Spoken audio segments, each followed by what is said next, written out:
Yo, everybody! Guess who's back? Woohoo! Guess who is back? My partner in crime, JP. What's happening, lad? What a summer of sport we've had. We've had the Olympic Games, which was epic. The basketball, night to the France, was epic. But we're not here for any of the Olympics. What we here for, brother? We're here for the Paralympics, the main event. The one thing at the Paralympics that starts on day one and finishes on the last day, basketball. Yes, we got ourselves some basketball. And what a Paralympic basketball event it was. I was expecting not as much as good. I didn't think the first round, I know we're not gone into it, I didn't think the first round, the group games was spectacular. It was okay. But once we got to the real dance, that was good. That was a good dance. Yeah, it was. But we'll break it down today, that's for sure. Yeah, man. So what we got, brother? What we got in the show? A new show. This is still season 2 ending Paralympic special. That's what we call it, Paralympic special. Because watch out, because season 3 is coming soon, your way. Hope you like our new backgrounds. What we've got coming up is we're going to make a statement in a minute regarding some things. Then we're going to do shout-outs. And then the gist of today's show is going to be, the first half's going to be about the women and their journey through the games. And then the second half is going to be about the men. But regarding the statement, I just want to point this out to people. Our reports that we do, we sat and watched every minute of every game at the Paralympics. Every minute. I don't know how I done it, John. We're working at the same time, but my computer was on full maximum Paralympic basketball. But the reason we do that is it's so we can assess what we're seeing. It's so we can read the game. Because lots of you watch the Paralympics. Have any of you watched it again like us? I doubt it. Because that's what we do. It's the only way we'll learn and we'll find the cracks and the mistakes.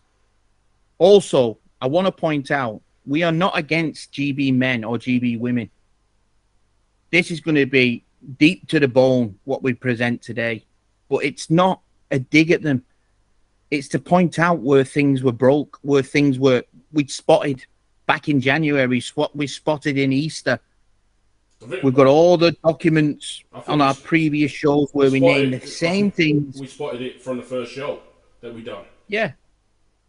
And we didn't want it to be true, but it did come true. Everything that we said. Well, the reason I think this has to be a cut close to the bone is because it's constant missed opportunities. We should have won the Worlds in Dubai. We should have won the Paralympic gold medal. The women should have made the medal tally in the Paralympics by now. These are missed opportunities. And there's nothing to say that there's a 28-year gap before we see the men in the final again. So something has to change. That's why we do this. And we're going to point out today some things you might have seen. There's going to be some things I doubt you would have seen, but we'll share it with you. Hey, but before we go into that, because that was like deep, man. Deep. First 2 minutes, you going deep, brother. Deep, undercover. No. Who's your favourite player at the games? Men and women. Lin Suing. In the women, Lin Suing for China. Yeah, in the women, absolutely. For me, it was Gonzalez. I liked her. She was good. Yeah, I don't know if she was suffering, you know. She wasn't what she was last year. No, but she was still decent. Yeah, she was still decent. Yeah, she was, yeah. And in the Rebecca Murray, she was in it off as well. Yeah, but in the men's, there's only one man in there. There's only one man that just got us, even in the group stages, he got us off of our seats. The magician. Am I in full agreement? The magician? No, I enjoyed watching him. I wouldn't say he was my favourite at the games. I actually enjoyed Thomas Bomm for Germany. Yeah, he was good too. He was really good. It was good to see them get up there and get that medal that they've deserved for a long time. Yeah. That's what happens when you have a coaching change. When it's stagnant, you change the coach. But they didn't, as we go through the Paralympic, because we're going to talk more about the women and the men. But as we go through it, Germany didn't start too well, but they finished well. That's all that happens, isn't it, really? And that's what I think having just no jeopardy in the groups is a bad thing. Yeah. Because totally agree. It has to be a jeopardy. I think the quarterfinals probably would have been different if we had jeopardy. And I'm not saying 12 teams. We'd love 12 teams, but at least 10. So you've got to fight all the way. Because if you think about it, I totally agree. Germany didn't show up in the group games. The Dutch, flattered to deceive. USA and Great Britain, brilliant all the way through the tournament. And then what? France, just not good enough. Well, the other aspect of it is this: if there was 10 teams, right, instead of 8, you're going to include Japan. That's all of a sudden that's a wide opener tournament. And Turkey. Yeah. And I don't know who else we've missed that's a decent side, but those two spring to mind because they've been in the medal shout. Bloody hell, who else have we missed? Iran. Yeah, exactly. And this is just two spots we're talking about. 2 extra spots. Yeah, 2 extra spots. I thought Australia were good in the later stages of the tournament. I don't think they were great in the early stages, but if you've got that jeopardy, they don't have to be great, do they? Hey, man, you got your shout-outs, man. Who are we shouting out to? Because we're shouting out. We've been off here with the show. We're shouting out, believe it or not. Still been rolling. Everybody that we interacted to in the live chat of every game we watched at the Paralympics. I wrote them down. Go on. Took a list. Yeah, before you do that, because I've got a shout out. Sarah, my wife, had a birthday. Big Sam, he had his birthday. He's 16. Now he's at basketball college doing well. There's my shout outs because I forgot last time. Go, man, go. Yeah, you mean you want your teammate for you tonight after filming? Yeah, I definitely do. I've got a bit of hay fever. Sorry about this, people. But go, man, go. So some cool people we met in the live chats. Really interesting. Good banter. Good observation of games. Kean Brown was a good one. Pauline Bull. Sarah Grady was comedy gold. I think she was on the vino. There was a guy called Ian Fisher, one of our regulars, CP Trader, who's actually sent us a nice email. But I'm going to read that out during season 3 of the show. Then we had Townley TV. We actually thought it was Mark Townley, but after speaking to Mark, I found out it was baby Mark. His son's been in a crash and he's proper smashed up. And it was his son who was watching the games and interacting in the chat. So it wasn't Mark. Do you know what? Simon, it's like I hope you're recovering. It's like father like son, isn't it? Always doing something. Yeah, probably led foot. Yeah. And then there was Luke Collett, Anthony Flynn, Ray Surtey, Kathy Davis, Jason Kennedy, Jess Pilkington came in the chat. Graham Lambert, Peter Kerrins, and Sue Peel. These are people that we interacted with, we had good banter with. It was great. But then I made an extra list. Yes. This list is called The Cranks. The Fruit First Balloons. of all, top of the list in Cranks. This guy was an absolute fruitcake. If you know who he is when I read you his YouTube name, please let me know. I'd love to have a face-to-face chat with this guy because he was a bit of a keyboard warrior, but just an head the ball. In the crank list, we've got Game Dave 55, an absolute lemon, proper plant. Oh, I swear to God. You know, he gave us some laughs, though, didn't he? Yeah, he did. And then he was backed up by someone called John Walters, who likes Prisoner Cell Block H. Another absolute, Head the ball. I think he shares his cat food when he feeds the cat. One of them kind of fellas. But then the last one. Oh, and he's our favourite one. He is our favourite. This last name I'm going to present to you, many of you will know him. And he gave us an idea. which is going to feature in season 3 of every episode of our show. But it's none other than Captain Scarlet himself, Mark Young. He was in the chat. Oh, my God. I'm going to tell you a story about Mark Young now, before we get into the Paralympic thing. And then I'll leave it to you to understand if you get the how he's going to feature in every show. Mark Young, when he was in America, he ate a tomahawk steak every night. Mark Young asked in the live chat, is anyone else in the 50-plus club with him? Because he scored more than 50 once in a game. That's what we was dealing with in the chat, ladies and gentlemen. Oh, he was legendary. He did brighten up our days, though, didn't he? Yeah, he did. He did. Yeah, he did so well, he's earned his spot in the show. Yeah. We're going to have an honorary section to our Captain Scarlet, Mark Young, because he was legendary. Hey, you know what else? Schofield, he made a short but sharp appearance, didn't he? Mark Schofield made a short but quick exit. Yeah. Yeah, he did, yeah. There was a few that made... Neil P. didn't. I know, which was disappointing. But we know why. We did see him sat in the stands. Neil. Yeah, try not to pick your nose when you're on the TV, lad. It does help. It does help. Man, that's enough. Is that all the shout-outs and the foes? That's it. Romeo done, lad.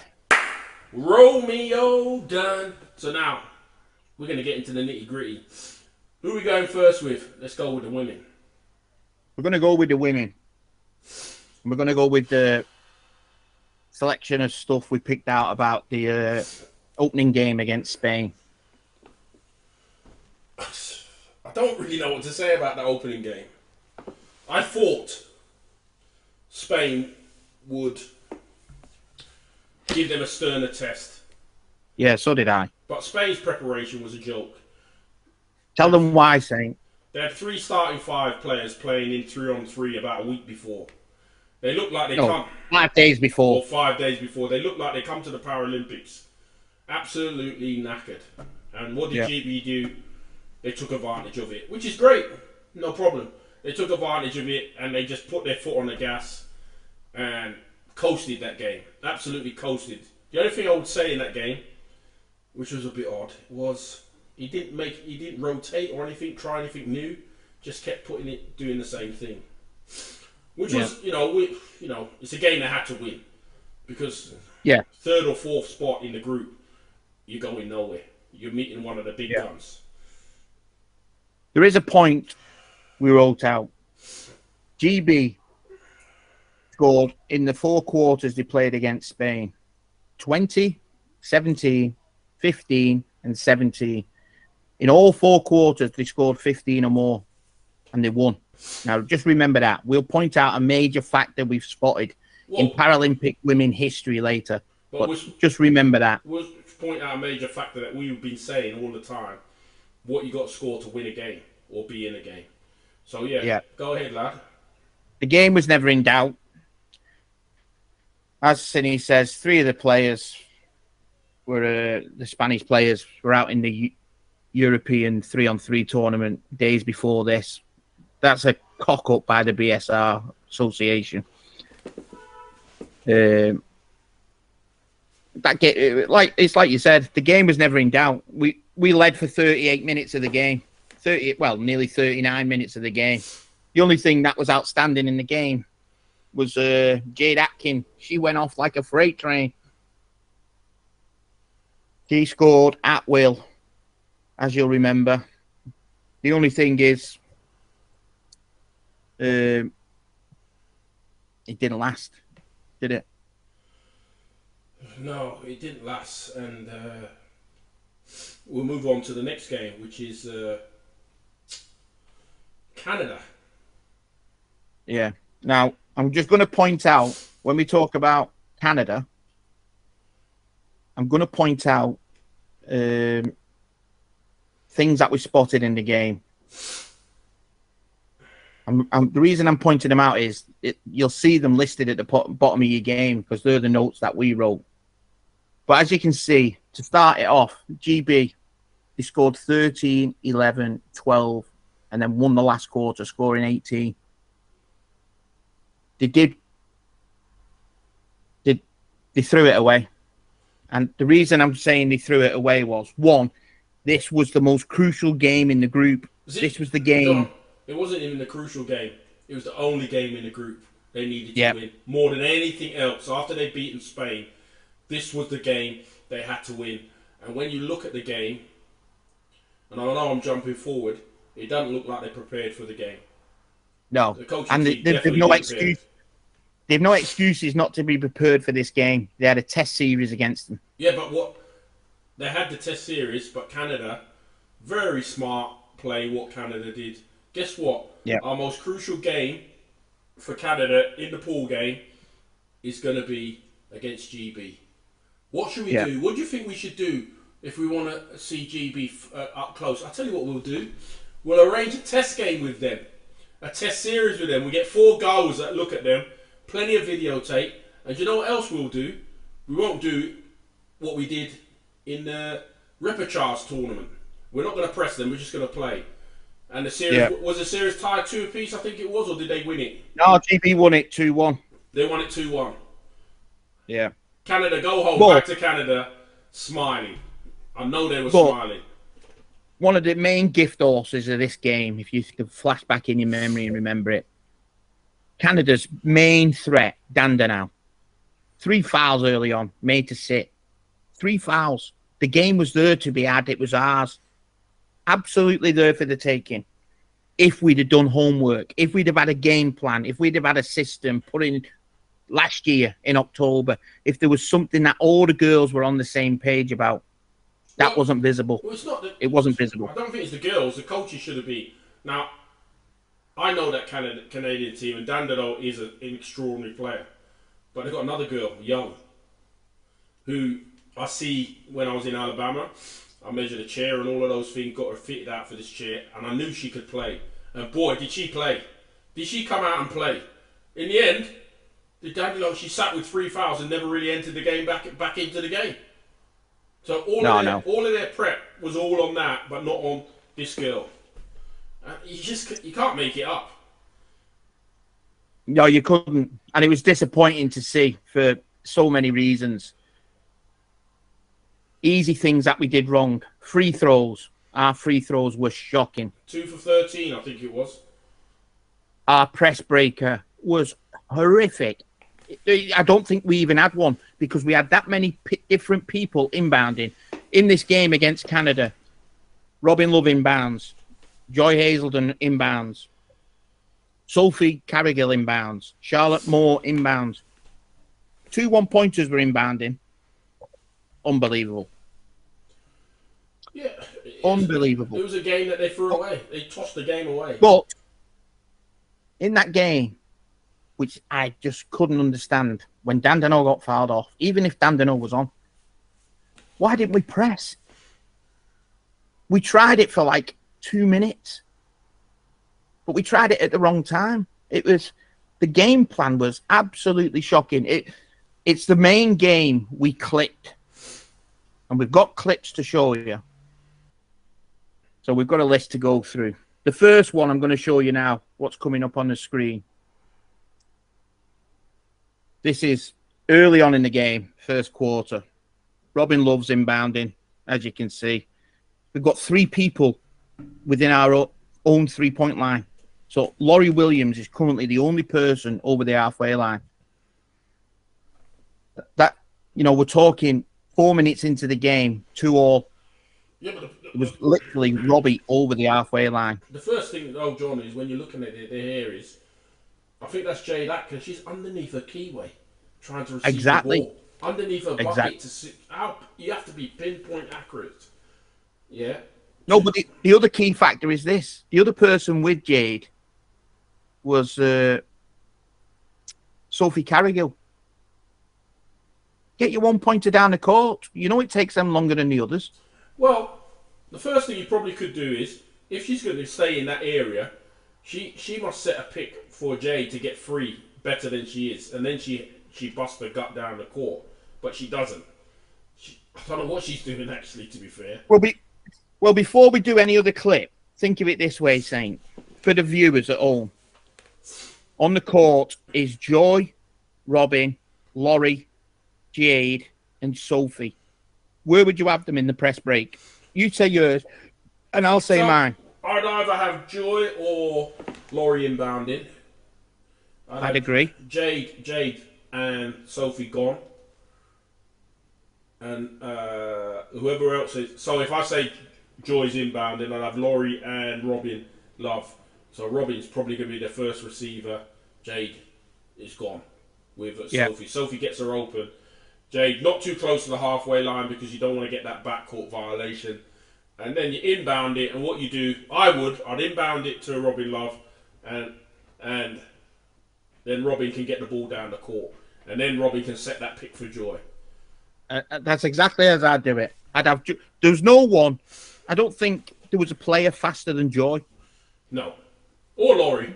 Both of them are quick. Yeah, or Laurie. So but Joy's got an extra boost. I'm telling you, the girl is quick. When she gets going, it's Romeo done. But yeah, I totally agree with you. I'd have Joy inbounding, first receivers Robin and Laurie, and the other two over instantly. But on to clip 2.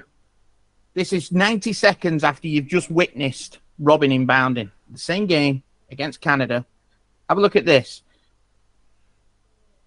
Believe it or not, this is what we've just spoke about. Kind of. Laurie's back receiving. Joy's inbounding. Yeah. It's Jade Atkin, first receiver, all within the correct space. And now we've got, obviously, Robin and Sophie over the line. One pass, the ball's over, the press was ineffective. This bit kills me. If the pass was better, Laurie would have had a layup. Yeah, she had to lean back for it. Of course. That's a layup. Poor pass. It would have. Poor pass. It would have. And the problem is, John, with that is, poor pass leads to another poor pass, leads to the turnover, when it should have been a layup. Should have been a layup. Easy peasy. The reason I put that clip in was 90 seconds before Robin was inbounding. Now Joy's inbounding, and that looked like a correct press setup. Did it happen accidentally? We don't know. Wait, the players in the team. To be fair, the players in the team. I think it did because you don't. It's just different. I think it's whoever's near the ball instead of having Joy or Laurie. You're the only people that should inbound the ball. Nobody else touched that basketball.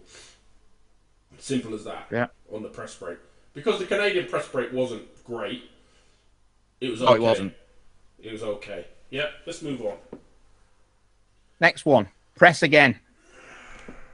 This time. Sophie's inbounding the ball. Amy's trapped, being pressed. Robin Love is just in sleep world. Why she's not helping Amy here? Go and free Amy up for starters. But, oh no, Charlotte inbounds the ball. So the 1 point is inbounded. The reason I've highlighted that is Amy's defender is now defending Amy and Charlotte. That's the second pass. 3 defenders have maintained 4 GB players there. Yeah. Well, and then we get it over the halfway line and look at Canada. Right now, as we got over the halfway line, Canada are back behind the ball. Yeah, but there was no threat. The thing is, Laurie catches the ball. She turns, but there's nobody advancing her. There's nobody. Everybody's behind her because we're not matched up properly. But I'll develop that now because now we go on to clip 4. This one, I don't know if it's one of my favourites. Hang on. This is the press I was talking about. So Robin's fronting the ball. It still gets in. But that split second she reached for the ball made the inbounder get ahead of steam. Now we're chasing. So now Ouellette has dribbled all the way up into the danger zone. Now remember, we're still in a 3-on-3. But look at the clock. We're only down by 2. We're up by 2, sorry. And there's a minute to go. They've just tied the game up. Right? The game's tied at 24-all. Now Robin's inbounding, and they're pressing. And we throw it to Charlotte. 1-pointer. Because there's no press, there's no system. In the crucial game, 24-all. a minute to go in the half. That shouldn't happen. And it was an easy steal. It wasn't even a steal. Of course it was. It was Ule, who's a 3 or a 3.5 on Charlotte. Even if Charlotte, it was absolute brain fart. Never. Yeah, it was. Never ever make that pass. Cross court pass. What's killed me about GB women, I may as well say it because I'm going to say a lot more, is if you went in that tournament and didn't think you was going to be pressed, or you hadn't had a press breaker developed, then what the hell have you been doing? You've got a target on your back. The whole world want to press you because they know you're vulnerable in the press. What have they done? I can't see anything they've done to work on a press breaker. Even, I'll go as far as to say, in one of the timeouts, because it's there for you all to go back and have a look, go back in the timeout. We're just about to go to the half. We're a minute from half time. So listen to a timeout in the first half of GB Canada, and you'll hear the coach talk about our offense. We can't get out the press. We're struggling in the press. What are you talking about the offense for? I think they came into this game overconfident because when you looked at the media before the game, yep, they were overconfident. Yeah, they were. GB women were. They won 2-1 without Canada really playing. Canada, and it wasn't like a 2-1 where they won by 20 and 20. They won by 3 or 4 and 4 and 5, and everybody was blowing smoke up their arse, except for me and you. We knew what was going to happen. We knew exactly what was going to happen, and it did happen. And it doesn't look like you had a full-time coach for a whole year. I really clearly want to know what they've been doing, because one, they can't make a free throw, so the shooting stats are poor. They went 2 for 13 in this game. Think about that. 2 for 13. Yeah. Well, it wasn't just that. You're talking about the Paralympics. The Paralympics is the elite stage. It's the only stage. Are you seeing, with all the funding, the 4 million that the women have had since Tokyo, you're telling me 4 million gets you a team to the Paralympics that doesn't have a press breaker? Well, they don't look like they've been working on a press breaker. They don't even look like they've been working on a press. There's not, we watched every single game. Every single game. We knew this game was crucial. They clearly went in there overconfident, think they could just walk past Canada. Whereas Canada had prepped for this game. You could see that. They knew exactly what they were going to do. You could see their DNA. This is what we're going to do. We're going to press. We're going to take the open shots. And we're just going to play. Yeah, go on, man. Let's go on, man. Because this is depressing me. Well, we're staying with Canada. The next clip is Canada again. This one. The press and danger.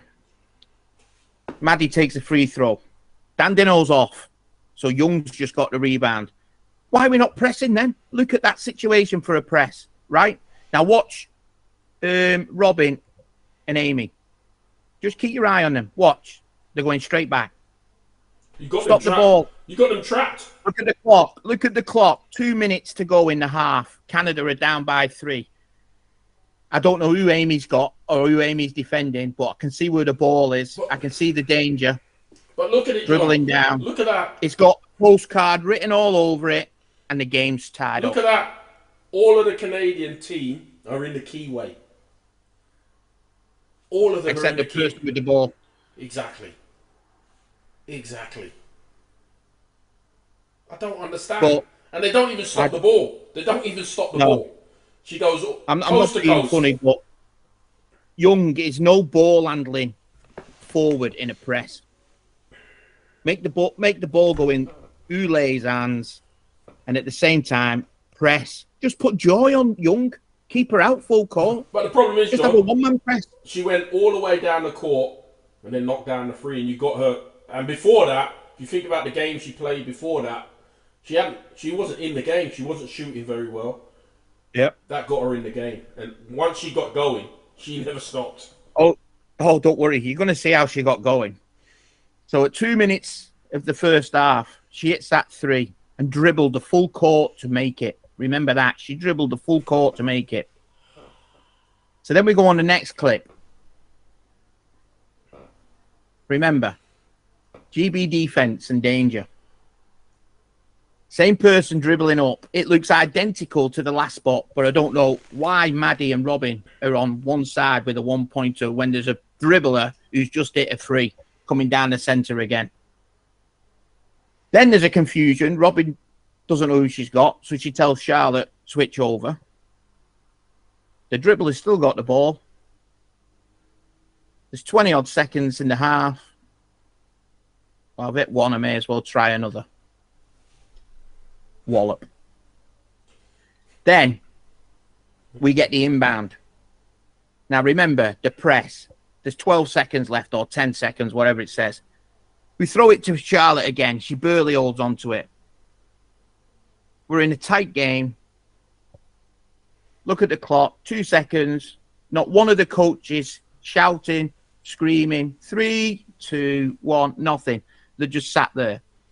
And then when we do nothing, time we put their heads down. Time runs out. Unbelievable. But honest to God. Do you know what is even worse? Is they went and had a chat for 15 minutes. Because we're going to go on to the next clip. They went and had a chat for 15 minutes. Yep. And just remember this. We've just shown you 2 clips of Young hitting 2 threes back to back. So, yeah, if you're a coach, John, I'm putting you in the coach's thing. What are you saying in that changing rooms at half time? She doesn't get another shot. She doesn't get another open look at a free in this game. Full stop. That's the first thing in me halftime speech. She doesn't get an open free again. So, she doesn't get an open free. Run the clip. Because I want to take right. Run the clip. Here's the clip. So, as you can see, halfway inbound to start the third quarter. Why is Young out there? Why is Robin Love on a low pointer? Who lays over there with the arrow on her? So she doesn't want the ball. Why do you think Young here wants the ball? You know exactly what she's going to do. She's just gone because back to when back. When the hand is hot, you feed the hand. But I don't understand. You got, is it Joy and Laurie there? One of them should have been sitting on Young. Make them change it because you knew what was going to happen. Look at the coaches. We've highlighted them. They're not even shouting, jump out, get on her. She's just hit 2 in the last 10 minutes. No. But the worst thing Hang on. is, She scores it. But the worst and thing then is, John, the coaches the worst react. thing, John, That's is, what pisses me off. The worst thing, John, on that is it was so easy. She didn't really have to do nothing. One screen. And we're probably lucky. No, do you know what annoyed me about it? No, wait, hold on. We're probably lucky that we didn't get an and one. And one with that. I know. Because she clattered her in the corner. Do you know what annoyed me about it? Watching it, and you see someone the size of Young getting the ball at the halfway to start the quarter. You know what she wants. What do you need it on a postcard? Do you need it framed? And the coaches sat there. They didn't shout. They didn't react. They didn't say, "Go and sit on her." Nothing. But they can react once she scores it. Well, it's too late then. It's too late. The fact is, you only reacted to a basket going in. You didn't react to seeing the system, seeing what they were doing. But that was the game there. 2 minutes, the last minute and a half of the first half, the second quarter, and the first few minutes in the third quarter, that was the game. Yep. And to top it off, if you think this is easy because we've got the clip in front of us, we were saying this in the live chat. We said it in the live chat. Don't let her get another shot off. This is what she's going to do at the start of the quarter.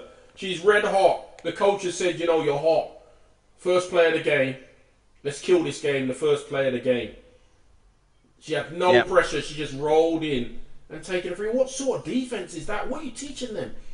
You've got to kill the hot hand. No, but she would never get the ball. She should never have got the basketball that easy. And if she's going to make it free, it's not just the players reading it. It's the coach. He never seen it. And if he can't see that after what's just happened minutes before in the first half, then there's a problem because it was noticeable to everybody live on YouTube. Everybody. No, but you just had 15 minutes to talk about this. You've had 15 minutes. Somebody's got to have said in that gym, in that changing room, you know what? Whatever we do, we can't let Young get an open shot straight away. We can't let that happen. we've got to get somebody else to get the ball. Yeah, and if she does get open, we've got to make it difficult for her. She just rolls up there, takes the free, and that was the game. That was the game. But one more clip from the Canada game. This one, let me press play. Decisions and smarts. Ready? This happened in the whole tournament, not just the Canada game. Why has Robin not took that shot? She's 8 feet uncontested from the basket. 8 feet uncontested.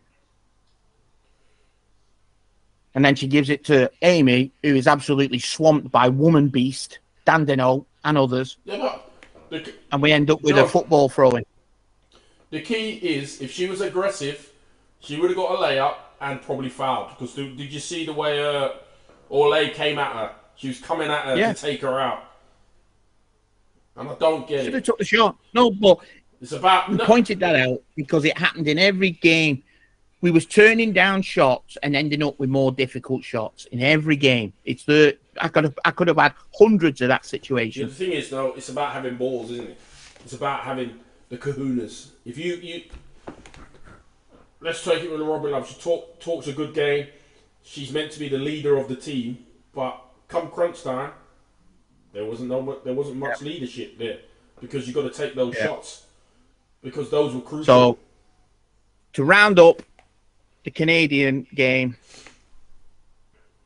we never scored 15 in any quarter bar the last one, but the game was too late then. We was chasing the game. We had a gift with Dandino in foul trouble. We looked like we hadn't done any homework. Our IQ of basketball reads in that game was well below par. Why we never did a press. Laurie Williams actually played good in that game. She had a great game. She did. Joy Hazelden was wasted, not used in the right positions. And GB's press breaker, wrong people in wrong positions yet again. But if you come to the crunch of the matter, John, if you come to the crunch of the matter, after all of that stuff that was wrong there, if they make their free throws, they probably win the game. Yeah. So let me ask the question: do you think they've been shooting enough while they're training? Because all we ever see is these. No. We see these mic'd up, and they're playing against some buttfuck. So that's what I'm going to say. I'm sorry for swearing. Yeah, we can address that now. We spoke about it.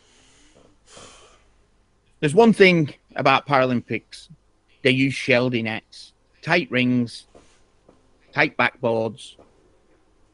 You know, it's a different world. Not like these ones you play on Sunday in the WPL or something where you can throw a brick at the backboard and it's going to drop in. These are loaded backboards. They're loaded rings, spring tight. It was noticeable throughout the tournament. GB women just had poor shooting stats. The whole tournament, apart from the first half of the Spanish game, where Jade Atkin went off the chart.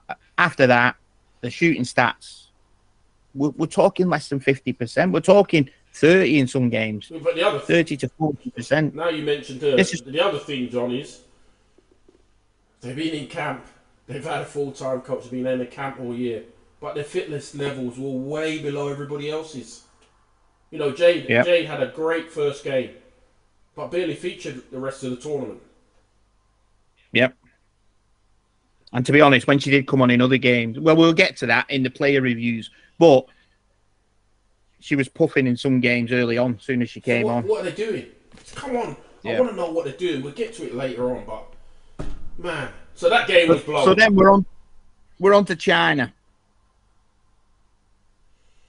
Now, before we carry on, I'm going to lay it out right now. Chinese women played the best basketball in the tournament. Despite only getting the bronze medal, Chinese women have a basketball IQ, they have a system, they have an understanding. They are so disciplined in what they do. And they're the benchmark as far as I'm concerned. Not the Dutch, even though they got the gold. China is the benchmark to where we need to be. They're like a box of matches. You open the box and there's matches in there. Every time. Yep. You open the box, there's matches in there. They were solid.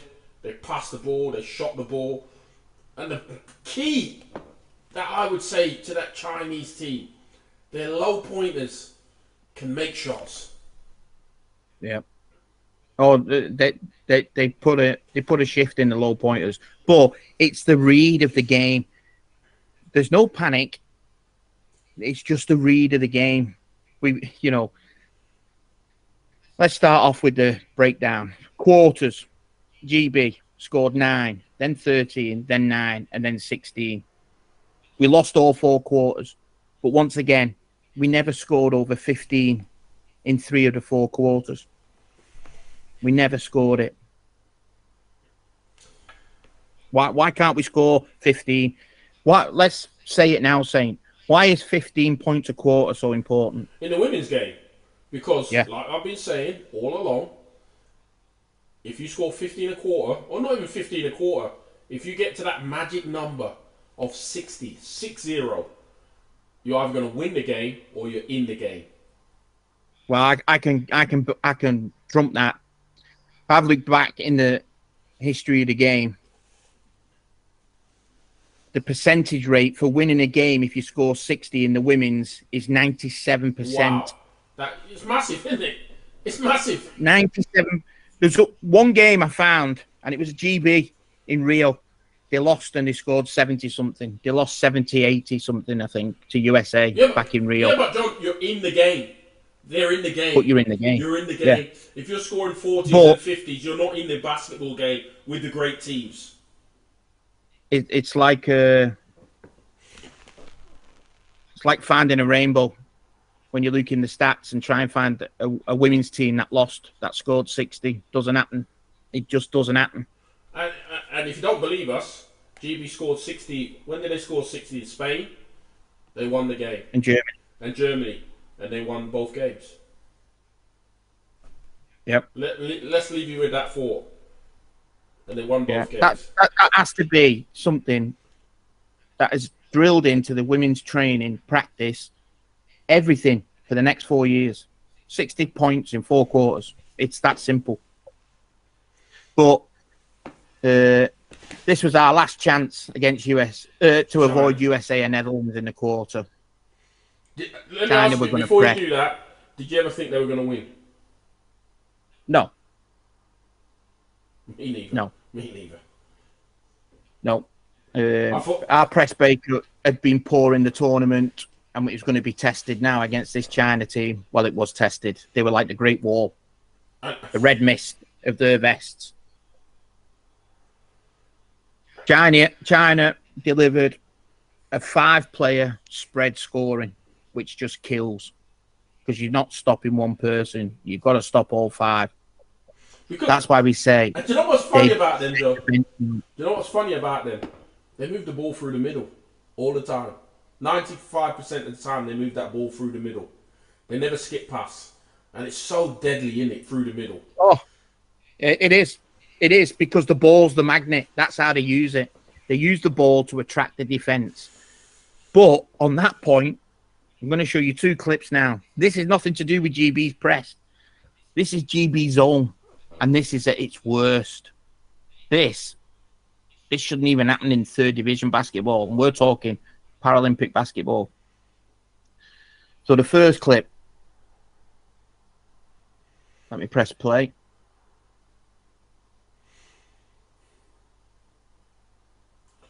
China in offense. The ball to the main scorer. Back to the top. Stop.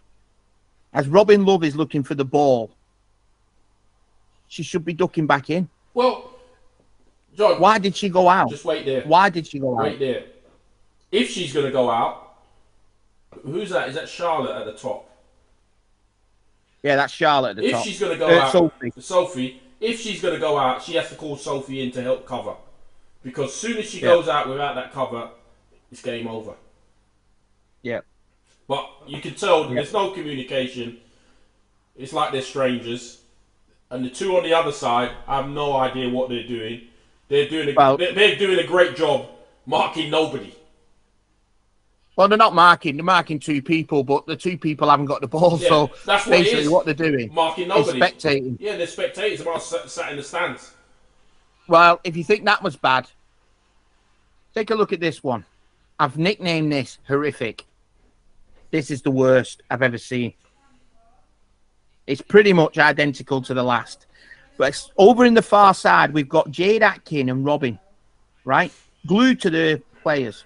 Now, why Lauren and Joy are so far out here, I don't know. But look at them. Look where Joy is. It's too far out.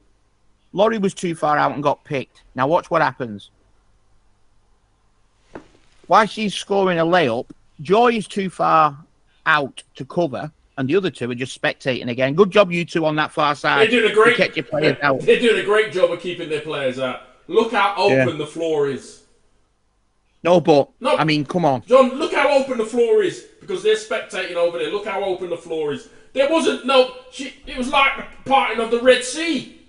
No, but come on, Jade Atkin and Robin right there have just spectated. Wearing GB clothes, China scoring an uncontested layup. It was like parting of the Red Sea. Have you not? Where's the coach? What are you doing, man? Clinical. Come on, everybody knows. On the weak side, if you're on the weak side, you've got to help. You can't not just allow them to just run. But they're watching. The worst thing is when you look at it, if you run it, go back a little bit. But I'll talk it. You're watching it. Hang on. I'll put it on again because it's horrific. They're watching. May as well. No, but John, watch them at the start where you got the arrow. They're actually watching. They're watching what's going on. The two over the other side. I know. That's what I mean. But look where Laurie is. She's too far out. Joy is too far out. Sophie's mismatched already. How are we in that bad of a setup of a zone? But the two spectators on the far side. It's just ridiculous. Absolute scandalous. How's that team defense as a unit? Look, they're still looking now. They're looking right now. It killed me. Do you know what? It killed me. What I'll do is I'll just give them a wave. Here you go. Hey, ladies, how you doing? I'll give you a wave. Honest to God. What have you been doing in practice? I have no idea. No idea. Horrific. But if you've got an explanation for that, send it in by pigeon, please. But yeah, once again, this was another game. Our shooting decisions and shooting percentage was below par, but our organised defence allowed the 1-pointer and 1.5 player to score 20 points between them. They hit 20 points. They're too lows against us. Yeah, I know. That, unfortunately, is where we're at with them. So, as it was predicted by us, if GB were going to win one game in that group, it was going to be Spain, and they did. And we ended up with the USA quarter. Now, some people in the live chat actually thought GB would do it. And to be honest, we actually thought at one point we might, because USA were having an off game. Another opportunity, just like the Dandino fouled out in foul trouble. They didn't play well at all, did they? They were off the game. You could see it. Murray couldn't hit a barn door. Zeeberger couldn't hit a barn door. They were off their game, but they hung in there. That's what they did. They stuck to the game plan and hung in there. Yep.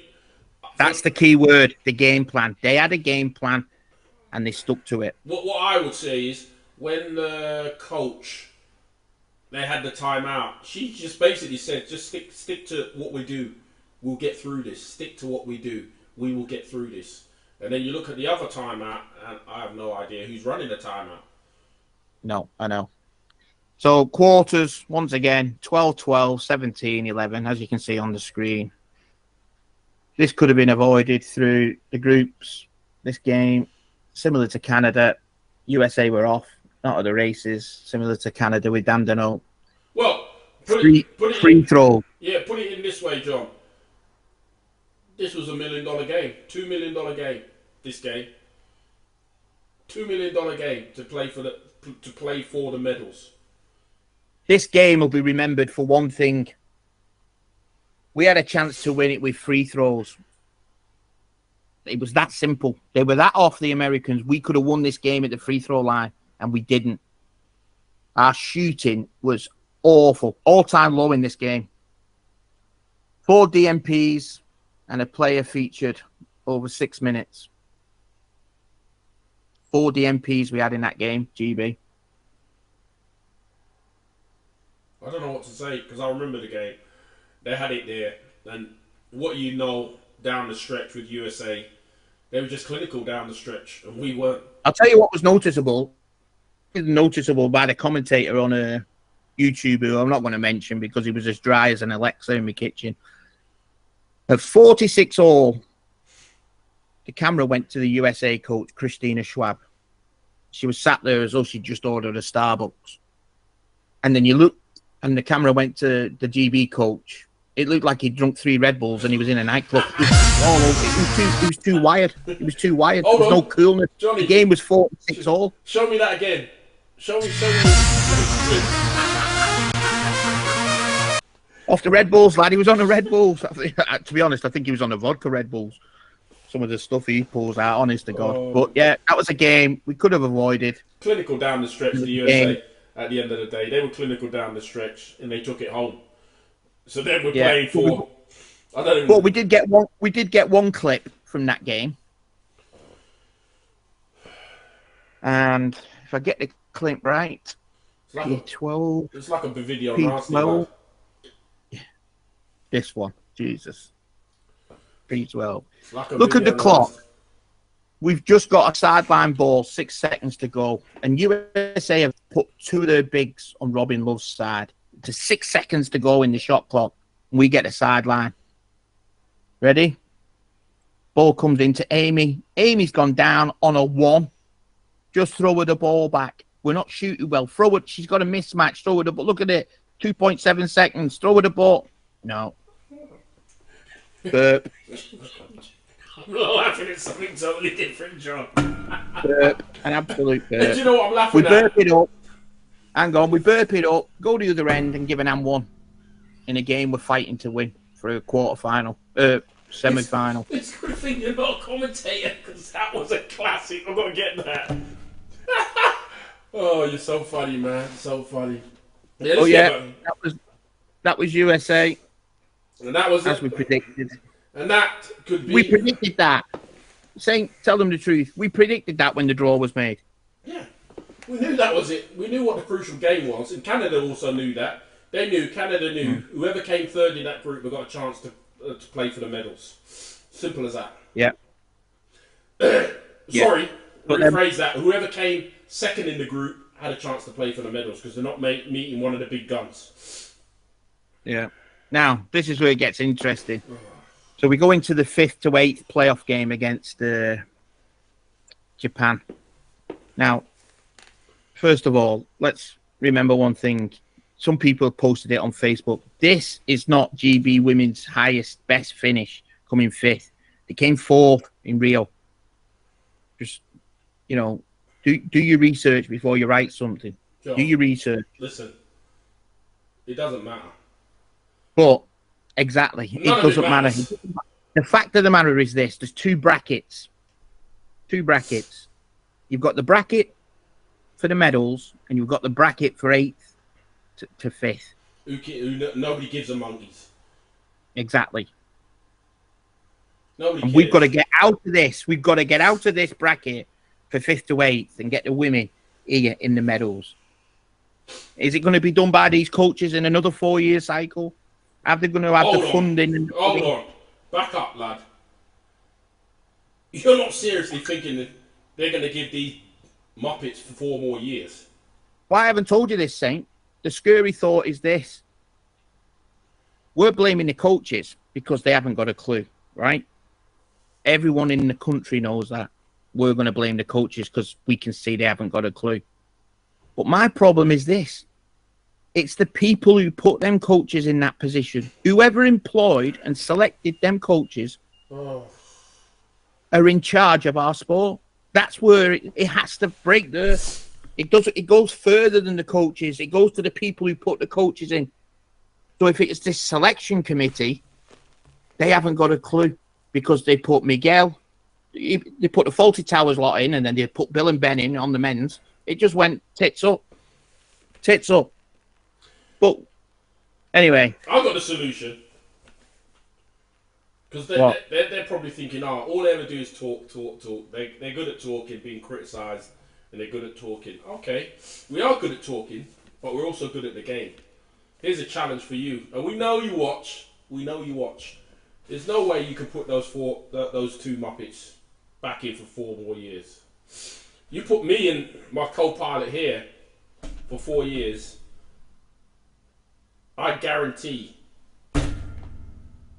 as God is my witness, I guarantee we will medal in LA. You know, guaranteed we will medal in LA. Give me 4 years, me and my co-pilot will medal in LA. There's your challenge. Hey, people, you're all watching this. I've laid down the challenge. I can't believe you just said that. We've got 2 emails from the live chat. I'm not going to read them out because they're going to go in the Delinquents Show. But one of the emails actually says, why don't the association put you guys in? That way, if you cock up, you haven't lost or gained anything. You can shut up. But we can't brag about it. We can't brag how good we are at spotting these things. I'll put the email up next time we do the show, but honest to God, I can't believe you just said that. Would I take the challenge on of the women in a heartbeat? Could I help them in a heartbeat? Joy, Laurie, I'd develop them like that. Back up. Would you take on the challenge? Here's the challenge. Of the women? Do you think we can medal? Of the women? Do you think we can medal in LA with me and you in charge? With the women? Yeah. Yeah. Okay. Challenge is set if you're listening, and we know you're listening. But you know what? But I wouldn't accept this challenge. I wouldn't accept the challenge from this selection committee or this current association saying, well, send us a 4-year plan and we'll have a look at it. Because I guarantee they'd hire a coach and give that 4-year plan because they know we know what we're talking about. If you're listening, we've set you the challenge. You either put up or shut up. And look at it this way. If you get me and John, you get the noose from around your neck, because the noose is only going to get tighter as it goes along. And what have you got to lose? You get to shut us up for 4 years. There, I'll leave it with you. Anyway, Japan. John, I don't even want to talk about the 5th to 8 games. 5th to 8th. Man. Are you sure? Yeah, what are we talking about 5th to 8th? All right then, let's skip it. 5th to 8th? Nobody cares I've put about on that. the screen right now. I've put on the screen at home for the viewers at home our points from the Japan game, as you can see. And that'll follow the write-up points we pointed out in the 5th and 6th win against Germany. Because, to be honest, like Cindy says, they were irrelevant. Well, let's move on to the player reviews. Hang on, Saint. Hang on, go on. We've got the summary. I'll put the summary on the screen now. That's for you all to read. If you think we've got it wrong, email us. That's our summary. Press pause right now and you can read it all. Because we are officially moving on to the individual player reviews of the GB women on this epic show. Okay, Saint? Yep. Number 5, Charlotte Moore. As you can see on the screen, she played 2 hours and 8 minutes, played all 6 games. She averaged 1.7 points a game. Got to deliver more. Got to get more from the low pointers. Have to get more from the low pointers. Why are you saying that? So let's go to the next one as well. So Sophie Carrigill played 2 hours 15 minutes through 6 games. She averaged 1.2 per game. Now, I know we're good in stats. What did the Chinese lows average? Well, I don't know about in the tournament, but I could find it. But I can tell you this.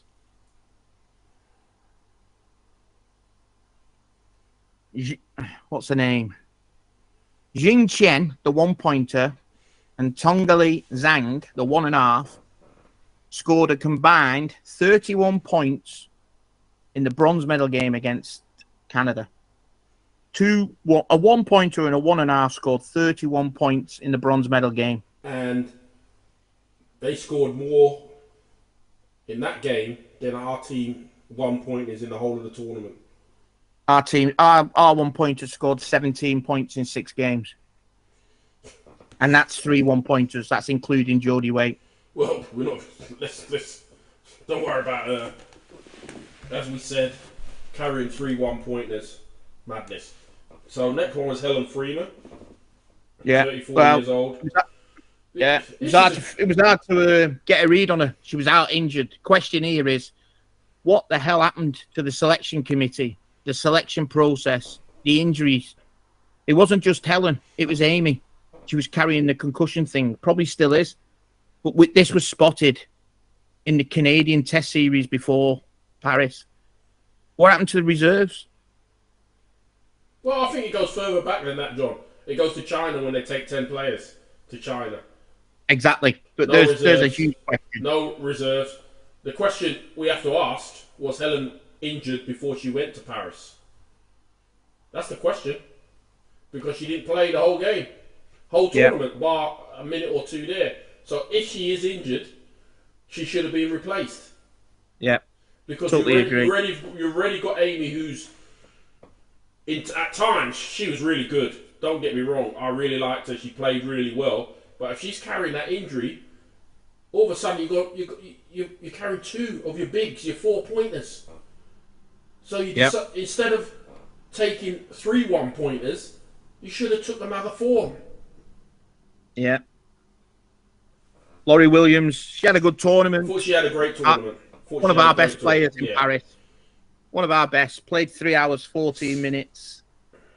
Averaged 4.8 a game. I think that's the best I've seen her play for a long, long time. Yeah, her IQ still needs developing. Yeah, her game IQ. Yeah. But I super. think the IQ falls onto the role she plays. You know, when you've got the likes of Robin Love ball handling, and you've got Laurie and Joy on the field, well, that's wrong. That's a wrong system. Because them two are far quicker ball handlers than Robin. Robin's better around the basket. And I just feel it will free up Robin more around the basket. Yeah. She gets better shots. Exactly. Amy Conroy, another one. She was hard to assess. I thought she had, of what she did, I thought she had a fabulous tournament. Injury-wise, when she came on, she came on, she was a difference maker, but injury-wise, I'm not sure it was wise if she still got the concussion, because concussion is serious. Yeah, it is, yeah. It is very serious. I'm not sure it was a wise move to take her to the games. She could have just missed out. You could see the gingerness when she was knocked out of a chair. Yeah. It happened against USA. I think it happened against Japan as well. You know, that fear is going to be there. I would have rather her not be in Paris and get her ready for LA. Let's get whatever is going on with her concussion, if that's what it is, get it sorted out. So she's clear, she's 100%. If it means she has to take another year off, you need to get specialist doctors or whatever you need to do. Yeah. Sort it out. But has she got the dedication for another 4-year cycle? Yeah, but she's not really being played, really. She's not. She could be a dominant figure, but she needs to be 100% fit. Yeah. This next one, Lucy Robinson, was by far one of the best players for GB. She never got the minutes she should have. Yeah, but that's the thing. She played 1 hour 13 minutes. That's clearly not enough. Yeah, but like against, I don't know if it was China or USA, she scored 13 points in 13 minutes. In the next game, she scored 6 points in 6 minutes. But there's not John. There's not a point a minute. A point a minute. Come on. There's not a unit I'll for her. Point out someone else who got a point a minute later on. But there's not a unit for her. They've not got units. You just chuck them in. There's no units for them. You know, because if you think about her, you can play a 3 big with her, and you've got some ammo, but there's no units. Joy Hazelden, great future, needs guidance. She really needs guidance on a role. She really needs it. Yeah, because I've seen her play at Alabama and she don't play like that. There. She's huge. She was out of position this entire tournament. But you can also see, you know, in the clip we pointed out when she was so far out on the Chinese player, she can't recover that. Yeah, but why is the coach not correcting that? The point is, that's what the coach has asked them to do. You can see that because they Yeah. jump in everybody. That's what the coach has asked them to do. And She should be, Joy should be made to study someone like Yanagimoto for Japan. I thought she was a star, or China's Su Linglin. They were awesome. Or Zurbruggen, who she plays with. I know she plays at Alabama with Zurbruggen as well. And I think she can be better than that caliber of player. Yeah, I know that. But she needs teaching. She's only young. You know what I mean? She's only 25. She's got a couple more Paralympics in it, and I don't want to see it waste where they're not getting the medals. Yeah. So let's obviously, Robin Love featured in a lot of our video clips, but it's because, as you can see here, she was our most used player. 3 hours and 52 minutes of action with a 14 points per game average. I think there was too much reliance on her. She had the ball too much. In offense, we was relying on her. There was too much pressure. She almost had a triple-double in every game, to be honest. But she has the ball. It needs to be spread. We need to spread the wealth. We need to be like China. But I think in the crucial games, she didn't really show up, really. She didn't stamp authority on those crucial games, which was the Canada game and the quarterfinal game against USA. You know, another player. If you're going to become a leader, sorry, John, if you're going to become a leader of the team, you have to step up, make those big shots, because they make the difference. Yeah, got to be a leader in a role with a system. That's she needs a system. There has to be a system to put in. Then we go on to Jade Atkin. Now, before I carry on, you would have heard me mention her name a few times. It's Jade Atkin, not Jade Aitken. The commentator called her Aitken. People in the live chat were going, "Doolally." I can say Atkin, no problem. It's Jade Atkin. Played all 6 games. I thought she had a decent start. The first game was decent, but I don't think she had any opposition. But then I thought she went downhill from then on. I think she blew a load in the first half of the first game, to be honest. Yeah, and I think the question mark for me is the fitness, the stamina, the fitness. Well, I know we say this about the fitness, but let's be realistic here. This has been one of the shortest turnaround tournaments in Paralympic history. There was 8 teams. I know. There was days. There was even days off. We never had a day off between the group games. Hold on, John. Right, okay. So if it's not for the fitness, explain the drop-off in performance from game 1 to game 2. No, with Jade, I think it was fitness. I think it was fitness. So that questions what they've been doing. Yeah. It does question what they've been doing because she needs to play. For them to be successful, she needs to be playing 30, 40 minutes a game. Every game. Yep. Yeah. And then Maddie Martin, 20 years old. She played 4 of the 6 games, total 26 minutes. 26 minutes in 4 games. It's not another player needs a role, needs an inspiration. Should be based on someone like Ule for Canada. I think she could be a good player. I think she could be a real good player. She could be a great player. Right system. I tell you, having a front 2 press, having a star press with Maddie and Joy, and having someone like Laurie at the halfway line, 2-1-2 press, would have gone down a treat in this tournament. Yeah, and then we got Katie Morrow. Yeah, Katie Morrow, she hardly played. It was a shame, really, because I wanted to get a good look, but didn't happen. And she's in a bit of a dogfight, isn't she, with Lucy Robinson and Jade Atkin in front of her. Yeah. But it's all there to be fought for. It is to be fought for, but she's a 4.5. Do you know what I mean? And then the last one is Jodie Waite, young 1-pointer, 2 games, 3 minutes. As we expected. We expected that because we had 3 ones selected. But let me go on to the final member, Maddie Thompson. Now, as you would have all seen, she wasn't selected. She wasn't even up for selection. According to that Facebook post, lots of you have seen, we've seen it. Her treatment, it's been appalling from a national team and an association. No support. We needed it there and then, but instead we took 3-1s. We needed her. Never mind the 3-1s. The fact that 2 4s were injured for most of the tournament for us. And once again, does this fall to the coaches for not selecting her? Or is it gone to the selection committee in this association that are just out of their depth and once again has hurt the sport? Me, I think it's the coach. I think it's definitely the coach because he should have insisted. That is if he wanted her. Okay, I understand that, Saint. But my point is this. If the association or the selection committee don't have experience backing them, how can they point out to the coach, listen, 3-1s, it's unheard of. Let's get Maddie in. We've got to get Maddie in. Well, you took 3 4.5. Why can't you take 2? John. Let's put it this way. Let's put it in a different way. If you wanted to take 3-1s, okay, so be it. But you ain't going to play Katie Morrow because she's 4.5. Why didn't you take Maddie as a 4 instead of her? Exactly. This is my point, and I'm totally in agreement with you. The treatment of this girl is unbelievable. Well, let me tell you this. She is... No, let me... Because I'm really mad at this. She's a superstar.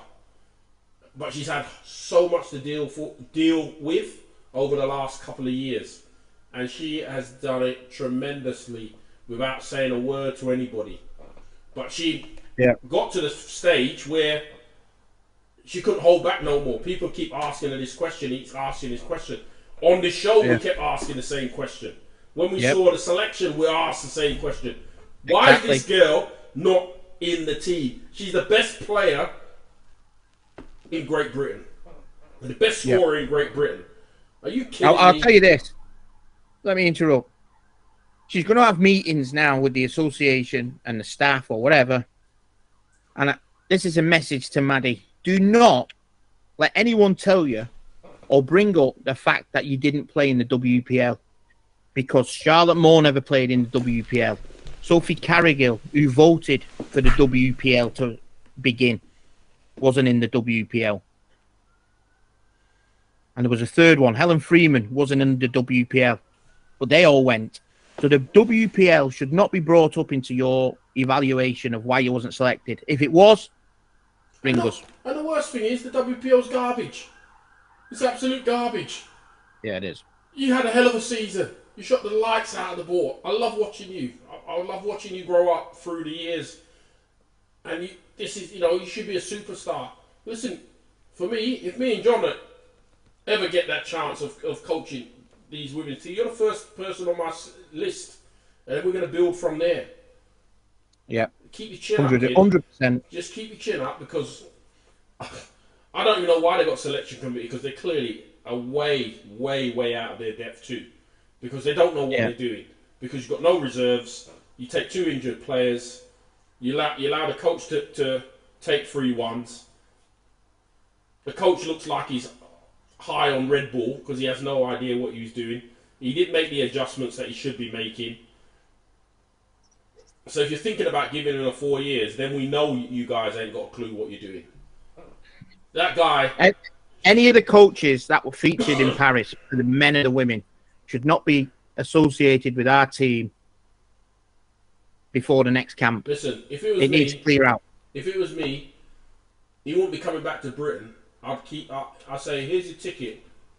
See, you're in Spain. Go find yourself a club and take your mate with you. Because you were woefully... awful. Yeah, awful. You've cost the only word. This program a medal, and it's not just you. The suits, you've cost the program a medal, and you may have cost the funding too. So well done, congratulations. Yeah. But if you want someone to blame us because we put so much pressure on you over the last few months. But you've not done anything, you know. The ban, the thing is, the letter. Yeah. But no. The pressure that we put on you, and we sincerely didn't want it to go the way it went, but we knew it was. Yeah. The writing was on the wall. We wanted the girls to come back with that nice, shiny medal, but we knew. Do you think how nice it would have been to make a show posting GB women with a Paralympic medal? Something that's never happened. Would have been a brilliant show for us. Do you not think we wanted the men to get the gold? Because we can say in this lifetime we witnessed it. Yeah. Because me and Cindy, we was training with GB when they won the silver last time. We never got selected, but we still watched. We witnessed it, and we had a chance to witness it gold this time. And we were so. We'll get to that. Yeah. And Romeo done. That was after the women's. Break. After the break, and it's a Da Vinci advert break. And hey, I tell you what, we've only got a new song for the Da Vinci advert because we were tired of that old jingle. It just didn't match the class of a Da Vinci wheelchair. It just didn't match. We freshened up. Vince, is the word. Young Vincent, we've decided to freshen it up, and it looks great.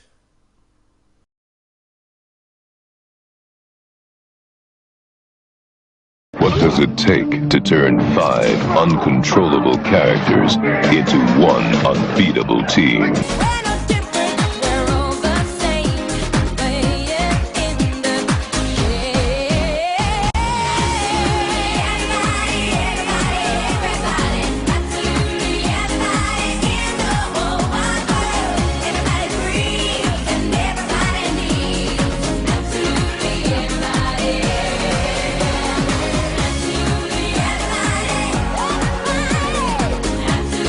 Recruited the rich and the powerful. They're running the whole show. Wake up!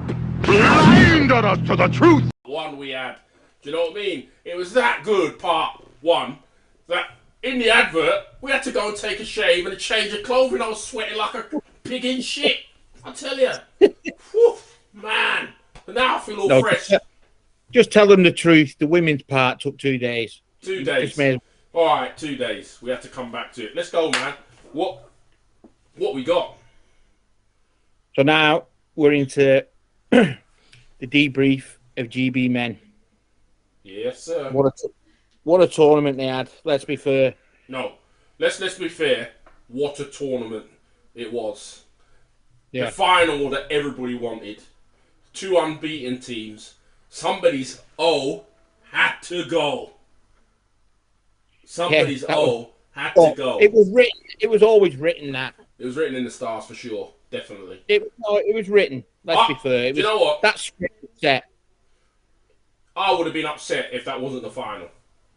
Yeah, I would have. I'd have been really upset. I wanted my boys there to take on the Yanks, and I wanted them to stop that three-peat. But we'll talk about that later down the line. Yeah. But, yeah, so we'll just go straight into it. Regarding the men, the first went up against Germany. They looked pretty good straight out the blocks, didn't they, Saint? Yeah, I think they looked brilliant. They played well. I'm just trying to look at some stuff that we wrote about them. Well, that game, the opening game, we led 36 minutes. The only thing that I'm sad about, they just don't rotate. He didn't rotate enough. And as the tournament's gone on, and when we talk about the final, that rotation was the thing that mattered. Yeah, I know what you're saying. I don't just think it comes down to rotation. No, it's like you know, we was talking about the women's game having a 2-1-2 press or 2 up and 3 back. We never had that kind of thing with the men. You know, Harry Brown, he didn't play in this game.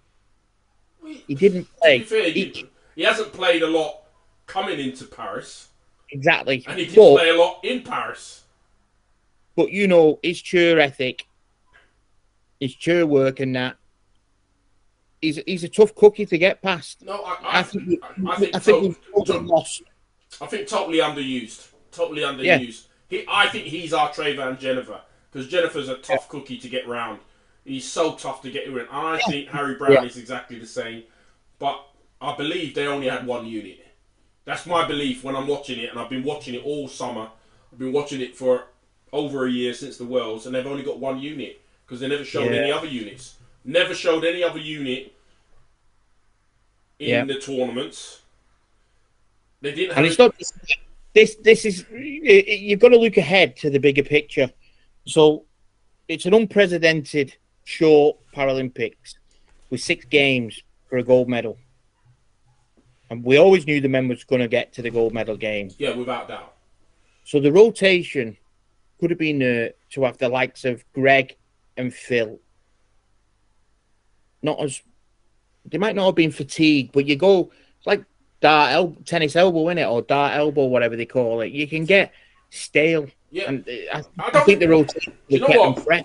I don't think it's the rotation mostly that get them fresh. I think the reason they didn't rotate is they didn't have any other unit to do that. There was not a unit that didn't feature Phil. There wasn't a unit that didn't feature Greg. Do you know what I mean? But that's what I'm saying. There was no unit. That's my whole point. So, think of a pressing unit with Simon Brown, Harry Brown. Who else is a quick one? Lee Fryer. Phil Pratt. And Cusack. Phil Pratt. Yeah.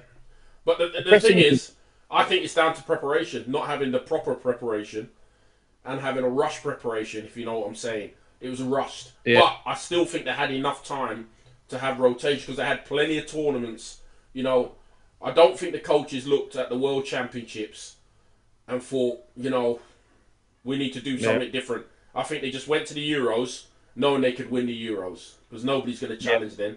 But they forgot about there's one big dog in the fight. There's only one big dog in this fight, and it was USA.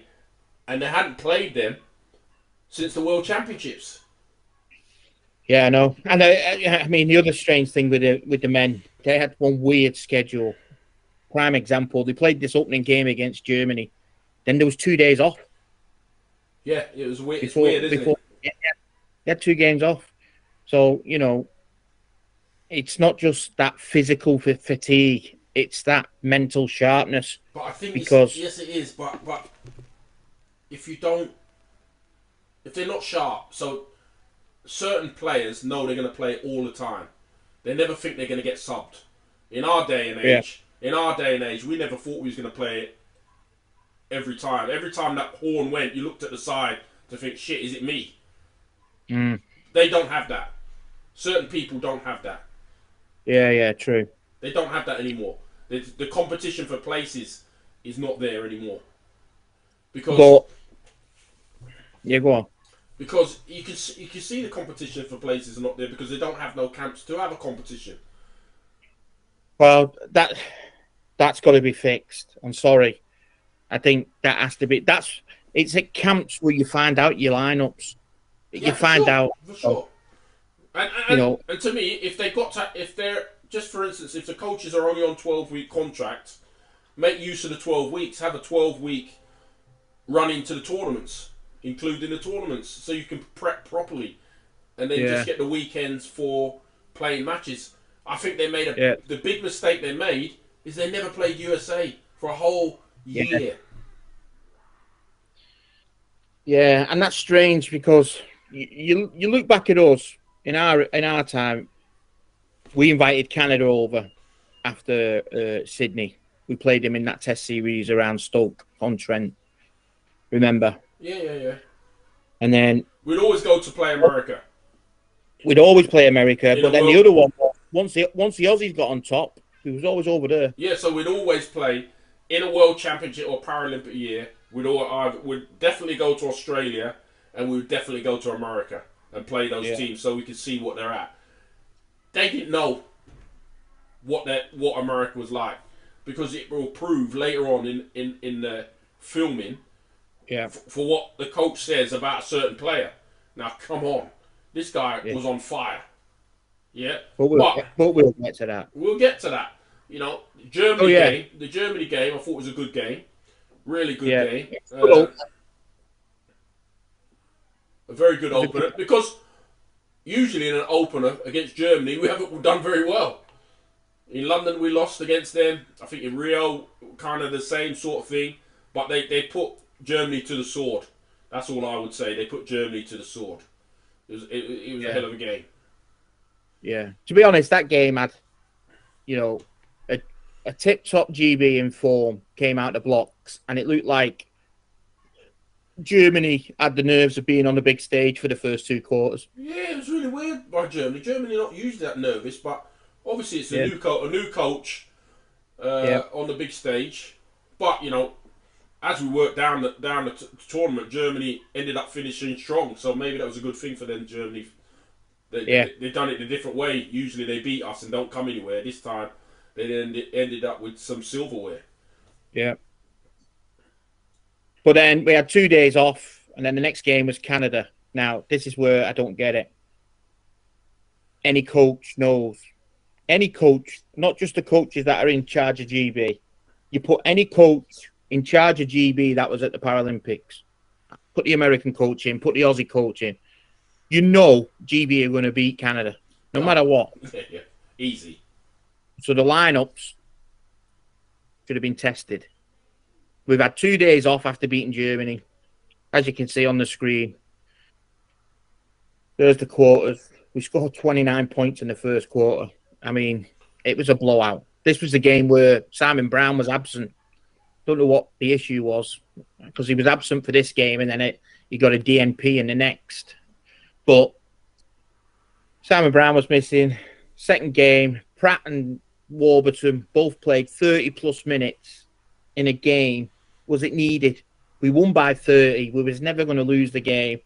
Was this not a kind of game you could try different lineups? Right, John. You can only try different lineups if you've actually used them before. They didn't have any different lineups. So you can't try something you don't have. We've watched every single game GB have played. Well, virtually every single game GB have played since the World Championships coming into Paris. Did you see any different lineups? No, I didn't. No. Did you see? No, that was. Did you see Phil and Greg playing 30-plus minutes in every single game, even in blowouts?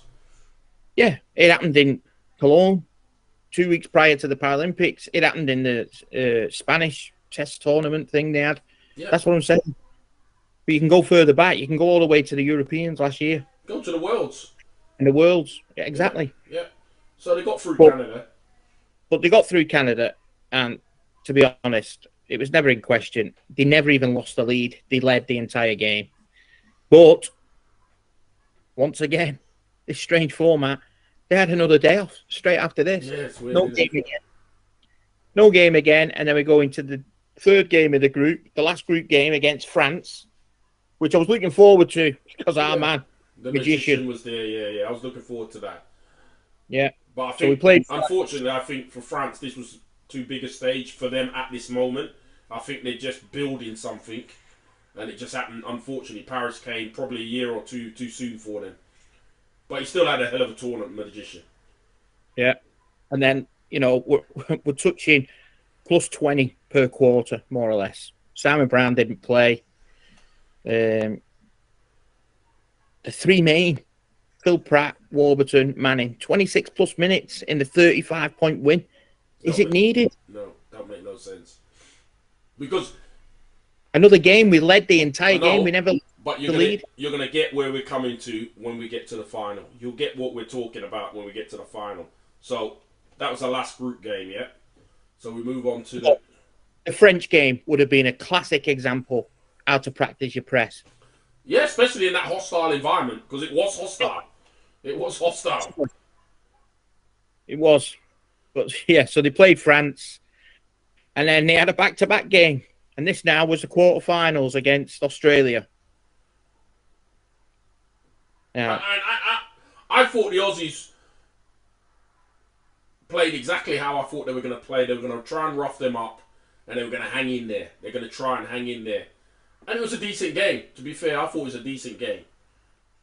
A real decent game. Yeah. I don't think the score told you the story of the game. No, I don't. And to be honest, I quite like the Aussies style. I like what Brad's doing. He's brought something new to the table, which... Yeah, I just think he just needs a little adaptation of it, you know, inside out. Because they got Bill Lathan. They got my kid, who I absolutely think he's fantastic. He's going to be a hell of a player. Who's that? There's no doubt about it. He's going to be one hell of a player. Jaylen Brown. Oh, I thought you were going to talk about Mad Max, little Ethan Lear. He's an head. Yeah, I like him too, but Jaylen Brown, he just brings some sort of excitement to the game. Yeah, he does, yeah. He is a good prospect. Yeah, but GB, this game, starters, the main four, Ben Fox, Lee Manning, Pratt and Warburton, all played 40 minutes. Wasn't that Fox's great game that he had? Was that Fox's game where he was on fire? This is the one where, yeah, he had a remarkable game. He scored 26 points shooting at 93%. Yeah, my little protege that I found, in the Manchester service station going to watch Arsenal play Man United. I can't remember if he was an Arsenal or Man United fan. I think he's Arsenal. That I picked up. But yeah, so proud of him. He had a hell of a game, man. Shooting 93% and 26 points. So we're not talking about 93% in the paint. He hit some big outside shots, but he had a hell of a game. He had a game. He had a game, yeah. Well, Fryer was a DMP. 5 players had less than 5 minutes. And GB led for 34 minutes of the game. Yeah, you know what I mean? Doesn't make sense. But it was a close game. The score doesn't tell how close that game could have been. It was. But once again, we're talking about, could you press them?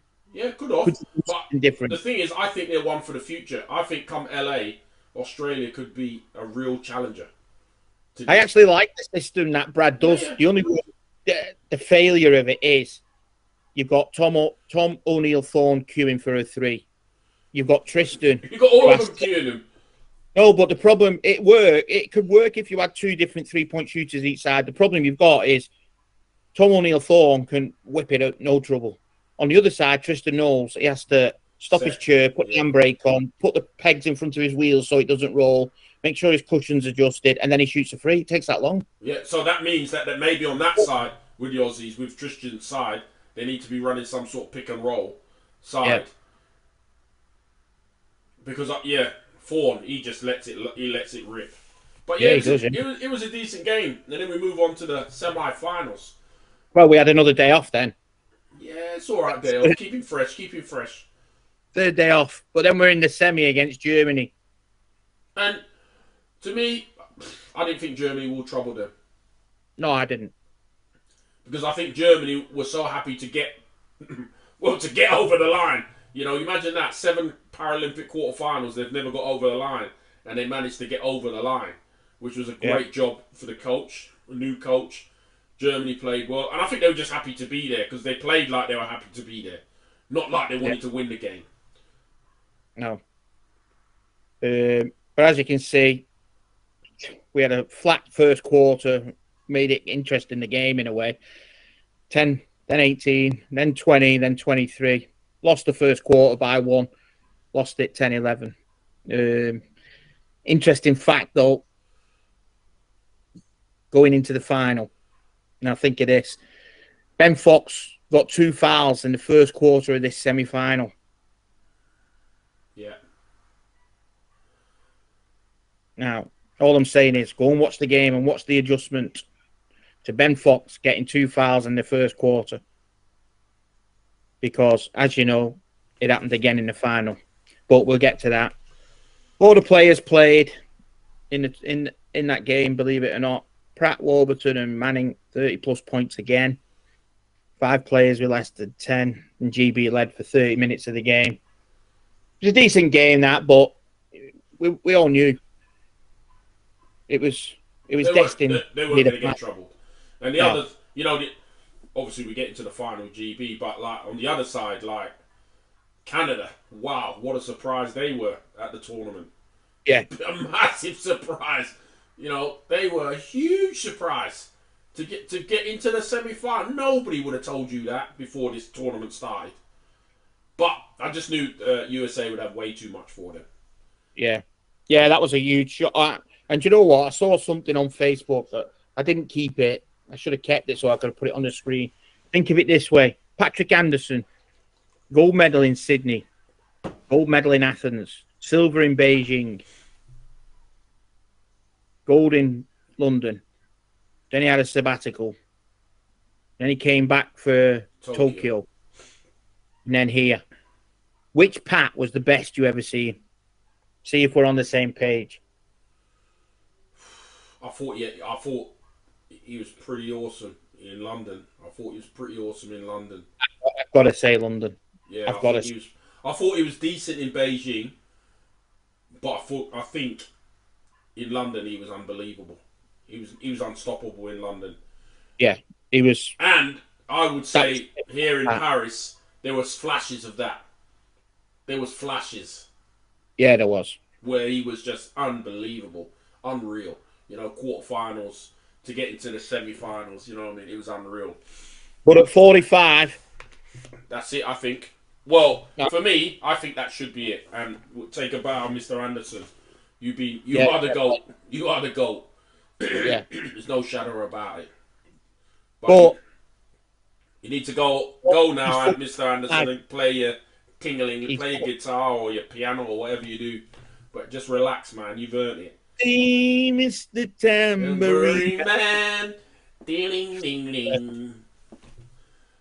But talking about his age, 45 in Paris. Terry will be 45 in LA. Does Terry go for 8? Do you know what? I'm going to leave that comment. I want to point this out before we get that comment until after the final. You want to speak about it after the final? I'm going to speak about it after the final. All right. Go on then. So we get to the final. No, we had a day off again. We had a day off. We got to the final, and obviously we've been watching on YouTube, and lots of people have been putting down there. And every day, didn't we? We thought, let's do the results for every team. Let's do the results. No, well, let's explain that first. Every day we was in the live chat, we did predictions, and we said it to everybody that was in the live chat. Put your prediction up. Who's winning by how many? Every day. And sometimes it annoyed people if we said, you know, in the women's game, if we picked GB, we're going to lose. You know, some people were picking a result for GB to win, like against China.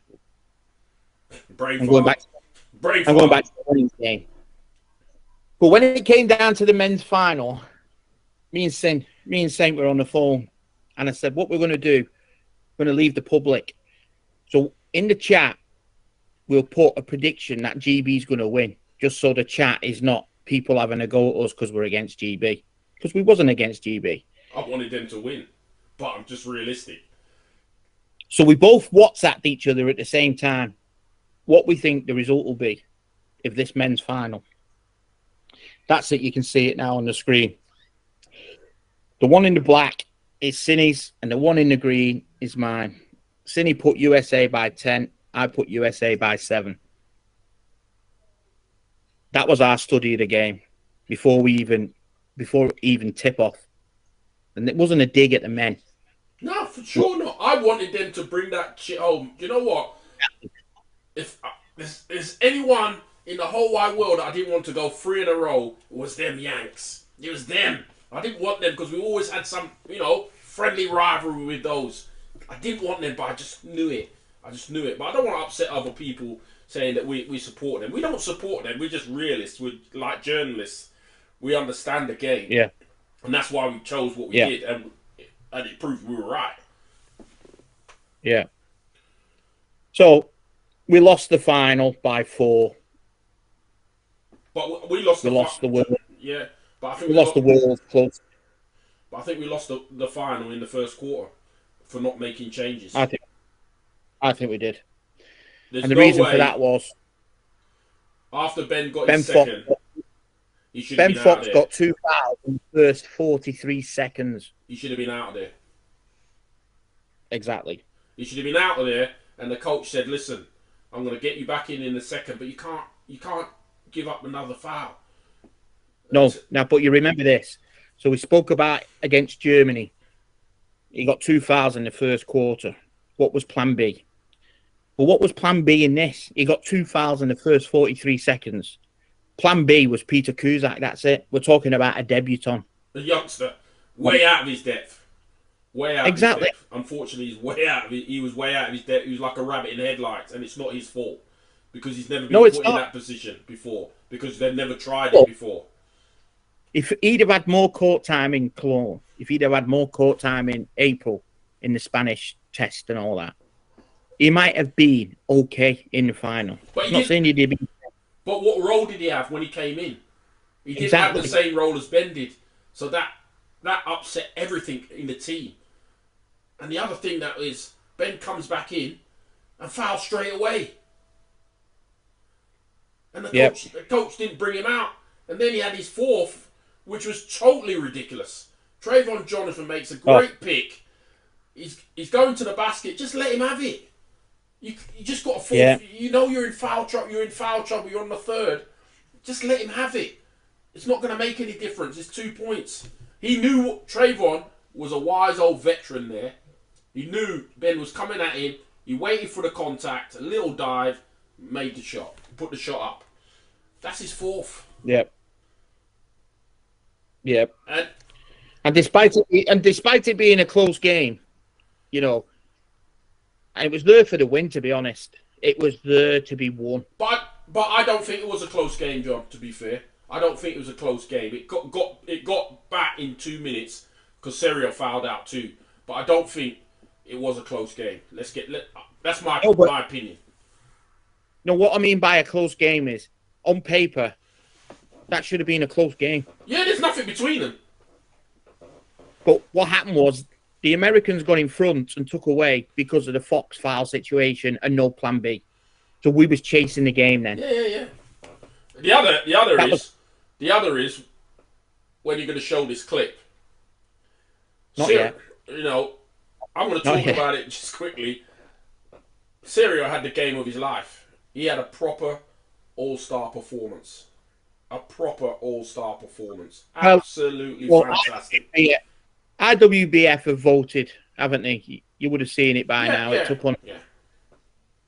They voted for MVPs of the tournament. The women's was Bo Kramer. No problem. She should have got it. We got it in the Worlds last year, me and Cindy said. We voted for her. She should have got it. But then in the men's, it was Jake Williams, the American. So I'm going to say, I thought Jake Williams was the MVP of the tournament itself.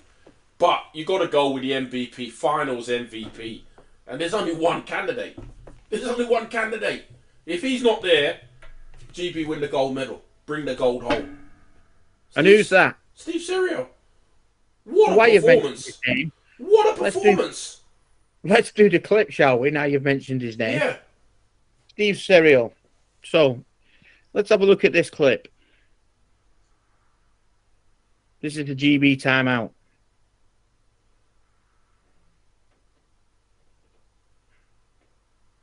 Out your cylinder, it just takes your timing away. So a 9 point. That was Bill saying, we've got one job, and it's not Serio. It's not Steve Serio. That's the guy lead. Great Britain he's got 24 timeout. Points, 10 rebounds, 8 assists. He's the game lead. Great Britain timeout. Whatever it is, he needs another big side. It's an exchange, whatever it is. He needs a big side. We know we're As you can see, Joey goes and speaks to Bill. Bill gets caught in the headlights, and the team end up having a mother's meeting. What the hell is that? It's 3 minutes to go in the third quarter. We're down by 9. Why is Joey going to speak to Phil? Is it something everybody's here? Obviously Interesting. It should be everybody's here. You say Serio is not the threat. Yes, he might not have been the threat before the game started, but hell, he was the threat because he was the charger of that American offense. No, but it's like a brain fart that you don't think that he's a threat. It's still a brain fart because if someone's been hot the whole game and the coach calls a timeout and says, we've got one job and it's not Steve because he's going to cool down. Have you got a crystal ball that you know he's going to cool down? As far as I looked, he was heating up, and the only reason he probably didn't get the triple-double is because he got fouled out. Because he got fouled out, exactly. And to be fair, his fifth foul, and to be fair, Ben's fifth foul, I don't think they were fifth fouls. I think the referees just were referees doing what they did because that was it. But it was telling to see they didn't have a plan B, they didn't have a game plan. And then that really annoyed me and pissed me off more than anything. They played Terry at the end, 48 seconds. He comes 42.7 seconds to be. He comes on, he knocks down a 3, and then this is another brain fart. They take him out and put Couchet in. No, they put Fryer in. Or put Fryer in to protect the fouls, but Terry had no fouls. So what was the point in that? Well, too much NBA stuff these coaches have been watching. We've got that clip here. We may as well put that clip up. Oh, man. This clip absolutely confuses the living daylights out of me. Here it is. Fake coaching, we've called it. Fake coaching. The reason we've called it fake coaching is this. Terry's come in, there's 43 seconds to his credit. Smashes a 3. He hits the 3. As you can see, wallop. There goes the 3. Right? So the American coach in the background calls the timeout. Right? When he calls the timeout, whatever's happened in the GB timeout, Bill and Ben, the lollipop men, have decided now, take Terry out to put Lee Fryer in to foul. Lee Fryer's over there with the 1-pointer. Terry's on the bench waiting to come back in. Why? Terry's not got 4 fouls in 13 seconds of play. Terry hasn't had 4 fouls the whole... I don't think he's had a foul the whole tournament. And the thing is... Even Joe, the commentator, Joe Bessick, ultimate brain fart, says, that's good coaching, that. Protecting Terry. Let Lee Fryer do the fouling. Protecting him from what? From what? I don't know. But the thing is, it could have all been even worse because what if they got a steal? Exactly. Is Lee Fryer going to bomb the 3 to win? Total brain fart, honest to God. I couldn't believe Christ. It. And then you look at the American bench, and this guy's as cool as a cucumber. And he's got Mike Payne with him, who's as cool as a cucumber, who understands the game. It's just you know what? It was a calamity, the whole final for GB. Underprepared, no game plan, no second plan. No lineups. No lineups. No strategy. No strategy. It looked like one team had sat in an office and done homework, and the other team turned up. Yeah. And the team that turned up lost. No recognising who's hot, who's the scorers. No recognising that. If you look at it, Brian Bell he didn't have a great final, but he hit a big shot when he needed to hit. Trayvon Jennifer was okay. Jake Williams was good in the final. Syria was good. Here we go. I'll give you one right now. This was me after the game. So you go back in your mind and you think of teams that used to dominate your era. Team that dominated our era was the Aussies. Justin Everson, Brad Ness, Sean Norris, and 2 1s. So why couldn't we play Terry Bywater, Lee Manning, Phil Pratt, and 2 1s? Now, let's get back to this. Thanks for opening up on that. Why did they take Terry? Let me ask that question. Why do you take Terry for his 7th Paralympics? You don't play him. His stats are crazy for the amount of minutes. I think he scored more than a point a minute. Yep. He did. He scored 9 points in 26 minutes. And this is what I say, they don't know their own players, because Terry's a big time Charlie. We always called Terry a big time Charlie. You probably won't see Terry in the medium games, like the games that don't really matter. But yeah, come put the silver on the line, the gold on the line, he would have been there. He would have been a game changer for that. Yeah. If they'd have got I'm telling you, why the hell? Think about it. Go back to the Europeans last year. Go back to the Worlds. When have we ever played an Aussie lineup of 2 4.5s, Phil Pratt, and 2 1s? We can't. We can't do it because that means we're benching Greg Warburton. We can't do it because if we put Greg in and someone else, that means Phil. We always seem to have to have Phil and Greg on the field. But you don't. You have to have horses for courses. That was dying because Lee Manning had a great game. The finals game. He was dominating him inside. But they had nothing from the other side once Ben had been in foul trouble. Now, let me put you in this system, and we're going back. So 2004 Athens. We get to the bronze. We played 2.5 unit all the way along, yeah? Correct? Yep. We get to the bronze medal. The Dutch have got 2 big guys. And the coach, Titmus and Nige, decide, you know what? We're going to run with 2 big guys to thwart them. And it worked, didn't it? Fred, Yeah, it did. Simon, 2 ones, and yourself, I think it was. Or was it 1.5? One of those. No, you're mixing it up. No, sorry. We went with Blakey, Fred,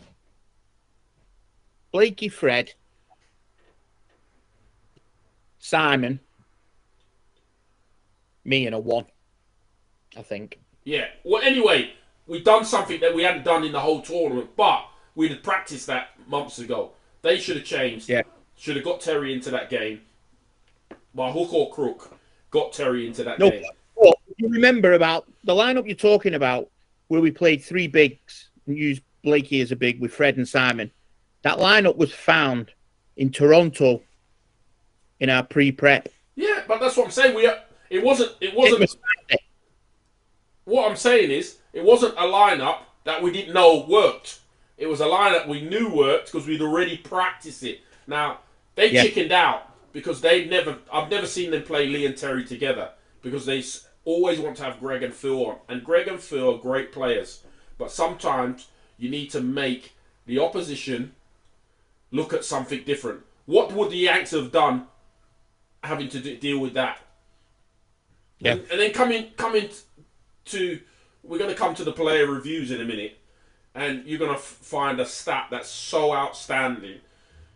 Not even outstanding. I don't even know what the word is. You won't believe one of the stats. Yeah. You're not going to believe it. It's just a joke. Yeah. It's an absolute joke. But before we get to that, just let me let you sink this in your mind. In the lineup that I would have used against the Yanks, I would have had Lee Manning with Abdi in offense. I'd have had Phil Pratt at point, and I'd have had Terry shooting behind a Jim Palmer screen. Think about the scoring spread there. Just think of the space and the scoring. Hold on a minute, mate. Just think about this. If you wanted to get Greg in and you just wanted to give Phil a rest, you could have had 2 2s instead of the 2 1s. So you could have got Simon Brown out there and Kyle out there. So you got 2 2s. Scoring lineup all over the place. Exactly. Just to mix it up. But unfortunately, our boys, we got silver. We got a silver. I think we should have got gold, but they played well. The tournament they played well. I think you're let down by your coaches and how you were allowed to prepare. So before we move on to the player reviews, let's finish off with this. Terry was hung out to die. Yeah. One of the greatest shooters of all time, renowned for making the big shots, comes on and hits that free, and he's given 42 seconds, right? So the question earlier was, he'll be 45 in LA. Does he go for LA? Does he make history and get an 8th Paralympics? Well, is it worth it and the heartache to get more splinters? Because that's all he's going to get. Yeah. The only way he should be is if he's playing. Now, he's not playing. He's not really playing with his club. He's coming off the bench of his club. And he's not playing GB at all. What did he get? 10 minutes the whole tournament, probably? 11 minutes, 15 minutes? It's 4 years' time. 4 years. We've got kids coming through for 4 years. Me, no. If I'm coaching, I'm not sure. I would have to look at and see what he's like. And how he is. I don't know. I'd have to try that Aussie lineup with him in to see how he shapes up. Yeah. If that lineup I've just said, the 2 4.5s, Phil Pratt and 2 1s, as a function with Terry in, I'm happy for him to get a ticket to it. And I think that's something it should be practiced over the next 2 years. Forget about the Europeans. Just get qualified for the World Championships. Don't worry about winning it. It's not bothered. Whoever gets the coaching job for the men's, there's a tip for you. I know an Aussie guy contacted me the other day, Mark, the coach who was the coach of the Aussies in 1996 when they won the gold. He was contacting me the other day. Now, here's a strange thing about Mark. He wrote to me after the final. We've been back and forth in messages. He actually applied to be the women's and the men's job. This is the gold medal winning coach from 1996. He got refused by Dick and Edwards for the men's and the women's. Troy Sachs applied for the women's. He never made it through the interview stage. Stevie Kane and Sinclair Thomas all applied for the women's and the men's. He never got nowhere near. And look what we ended up with, and look at the results. Tell me, like I said in part 1 of this show, it's not just the coaches who are out of the depth. It's these people who were picking the coaches and giving them the jobs who were cocking up. Them in office, the suits, have absolutely killed a Paralympic legacy. They've killed a World Championship legacy last year. Okay, we won the Europeans. Don't forget, the Europeans is just a qualifying tournament for the Paralympics or a World. So last year's World, think about it. Did you see GB win a gold? No. Did you see the women get to the medal games? No. These are legacies. You can't go back. You can't go back. It's history. It's done. So we've put ourselves forward for the women's job. Are we doing the same with the men's, or are we just saying nah? To be honest, I wouldn't coach the men, even if they knocked on my door and said, "Well, if I do it, if I coach them, you are." So you can't say you're not gonna because you're my partner in crime. So that's the end of that conversation. The only reason I'm saying I wouldn't coach the men is I don't see it as a challenge. Well, I do, because come LA, we're going to win the gold medal. Come LA, we win the gold medal. I think if we took the men now, John, I do, but if we took the men now, and 4 years, I think we'd win the Euros both times. I think we'd win the Worlds, and I definitely think we'd win in LA. Exactly. I totally agree with you. If we was in charge of the men now for a 4-year cycle, we'd win both Europeans, we'd win the Worlds, and we'd win gold medal. I have no question that that's not true. But that's why I'm saying it's not a challenge, because I know we could do it. The women is a challenge. If I was to get involved in coaching, I'd want a challenge. I'd want to test myself. And I think that the ultimate test has to be getting the women to the medal. Okay, fine. Well, I'm up for both of them. You're up for one of them, but you know you're going to do both of them, whichever one happens. If it ever happens. I don't think it will, because I don't think they got the balls to take us on. I don't think so. I think they're happy with Bill and Ben, the flower pot men. But before we move on, the summary of the men's, as you can see on your screen now, the writing had been on the wall for months. Underprepared, living off individual talents, lack of camps and training structure, variation of lineups missing, no press, no pressing team. Oh, I can't believe that. That's 3 Paralympic golds we should have had. Down the toilet.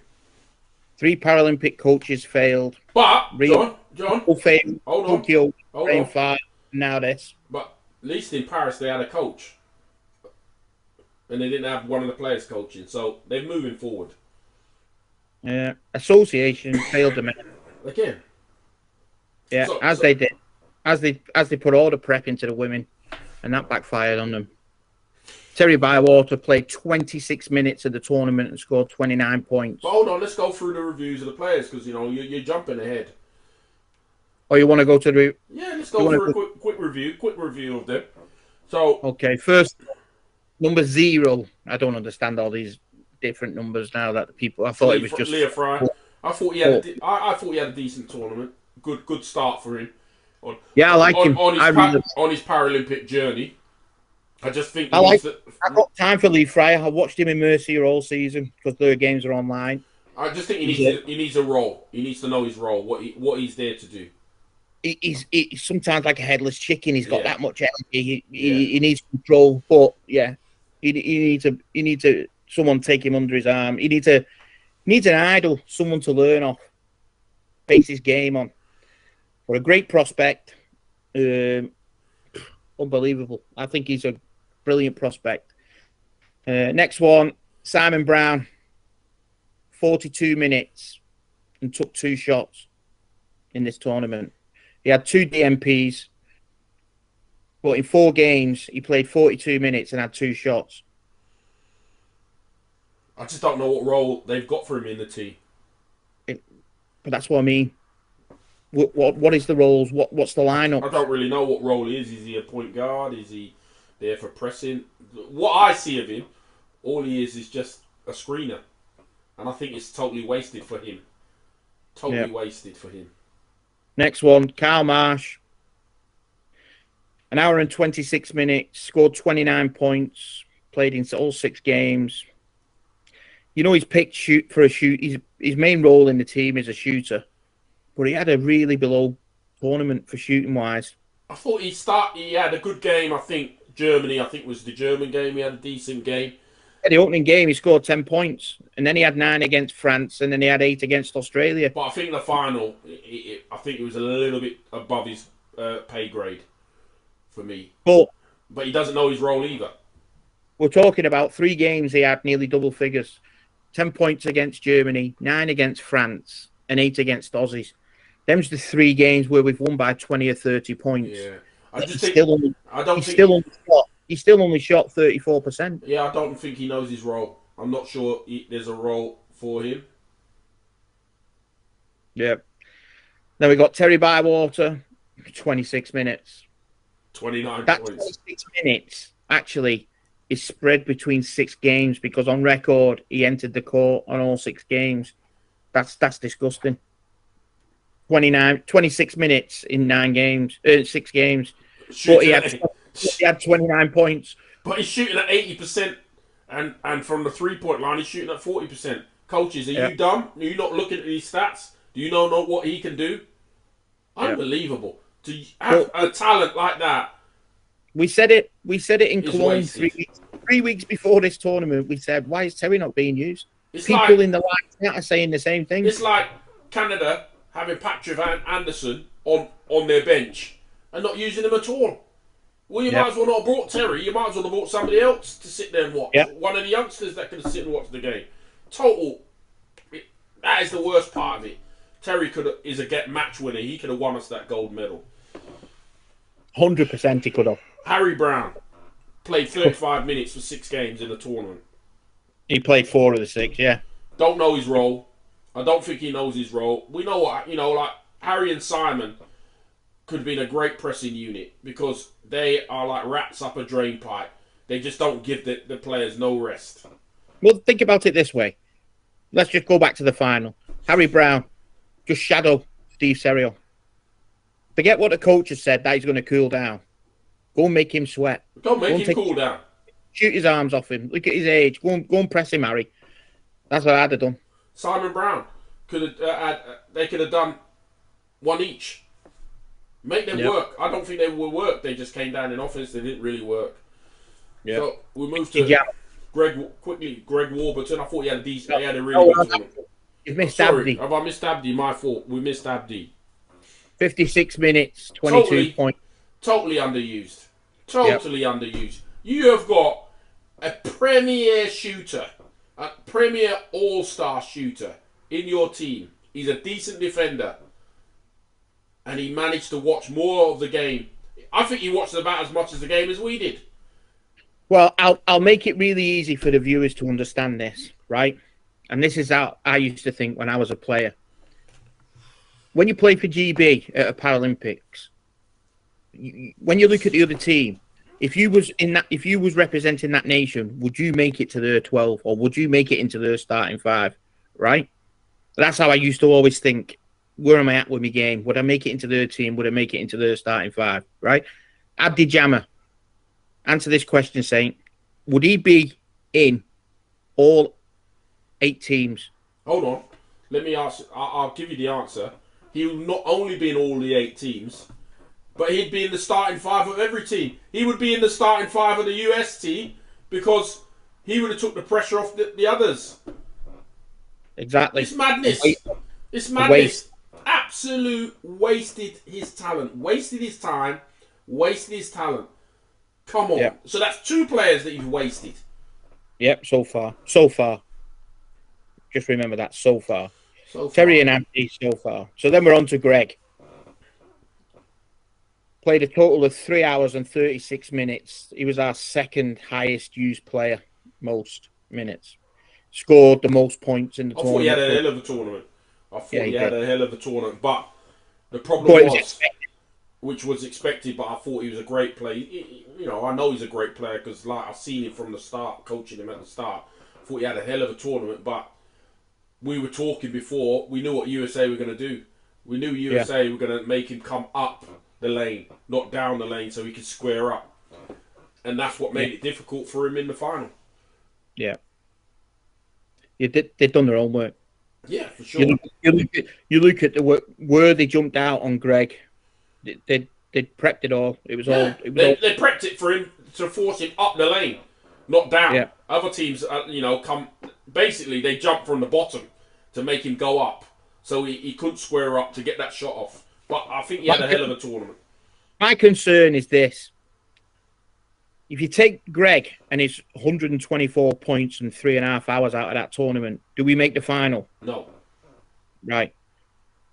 That's why we need other lineups. You can't just have all your eggs in his basket. We have to have cover in case anything can happen. An arm break, for sure. anything. For sure. Definitely.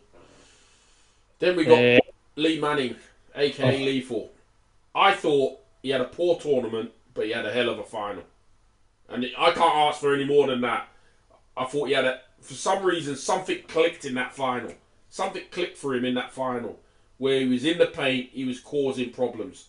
The only problem I have with Lee, he doesn't have a post-up game. In all these years, he don't have a post-up game. Well, that's one of my two concerns with him. Lee Manning, one, he gets in the most ridiculous under-the-basket positions for the size of him I have ever seen. Yeah, but he's literally under the glass. But if you think about it in the final, he wasn't, was he? No, he wasn't. And do you know why that was, John? Because throughout the tournament, he was. I didn't want to say anything before the tournament. I had a chat with him. I saw him at a tournament, a 3-on-3 tournament there, and I just said to him, Lee, why are you always getting in those awkward positions? He says, I don't really know. So I said, look, just get a better chair position, you get better points. And in the final, and I'm not taking any credit for it because he done all the credit. He was immense in the final. He played like a big man should.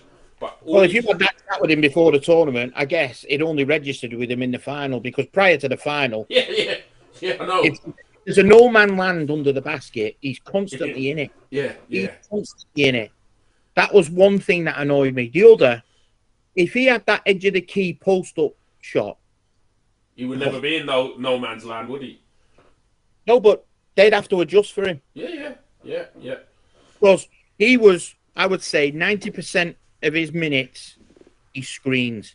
Yeah. That's his offensive attack. It was a screen before anything else. And everybody knows he ain't going to shoot it because he ain't got no post-up game. Exactly. Now... Hold on. Next. No, let's move past that person first, right? Okay. Let's do all the others, and then we'll get back to him. Okay. Because I think it's important. So, Peter Cusack, thought he had a decent tournament for his first Paralympics. Yeah, for a debut. A very good debut. Another one, doesn't know his role in the team. Doesn't know his role, and I'll tell you this. I don't know if this is my Hawkeye or what. I just feel his chair is not set up for him right. It is so narrow and strange. It was like, I take it back to 1998 Gold Cup in Sydney, and Kuhn Janssens turns up with a chair with hardly any camber. It looked like an everyday chair, and he just looked out of sorts. And I got that flashback when I saw Peter Cusack. He's hardly got any camber.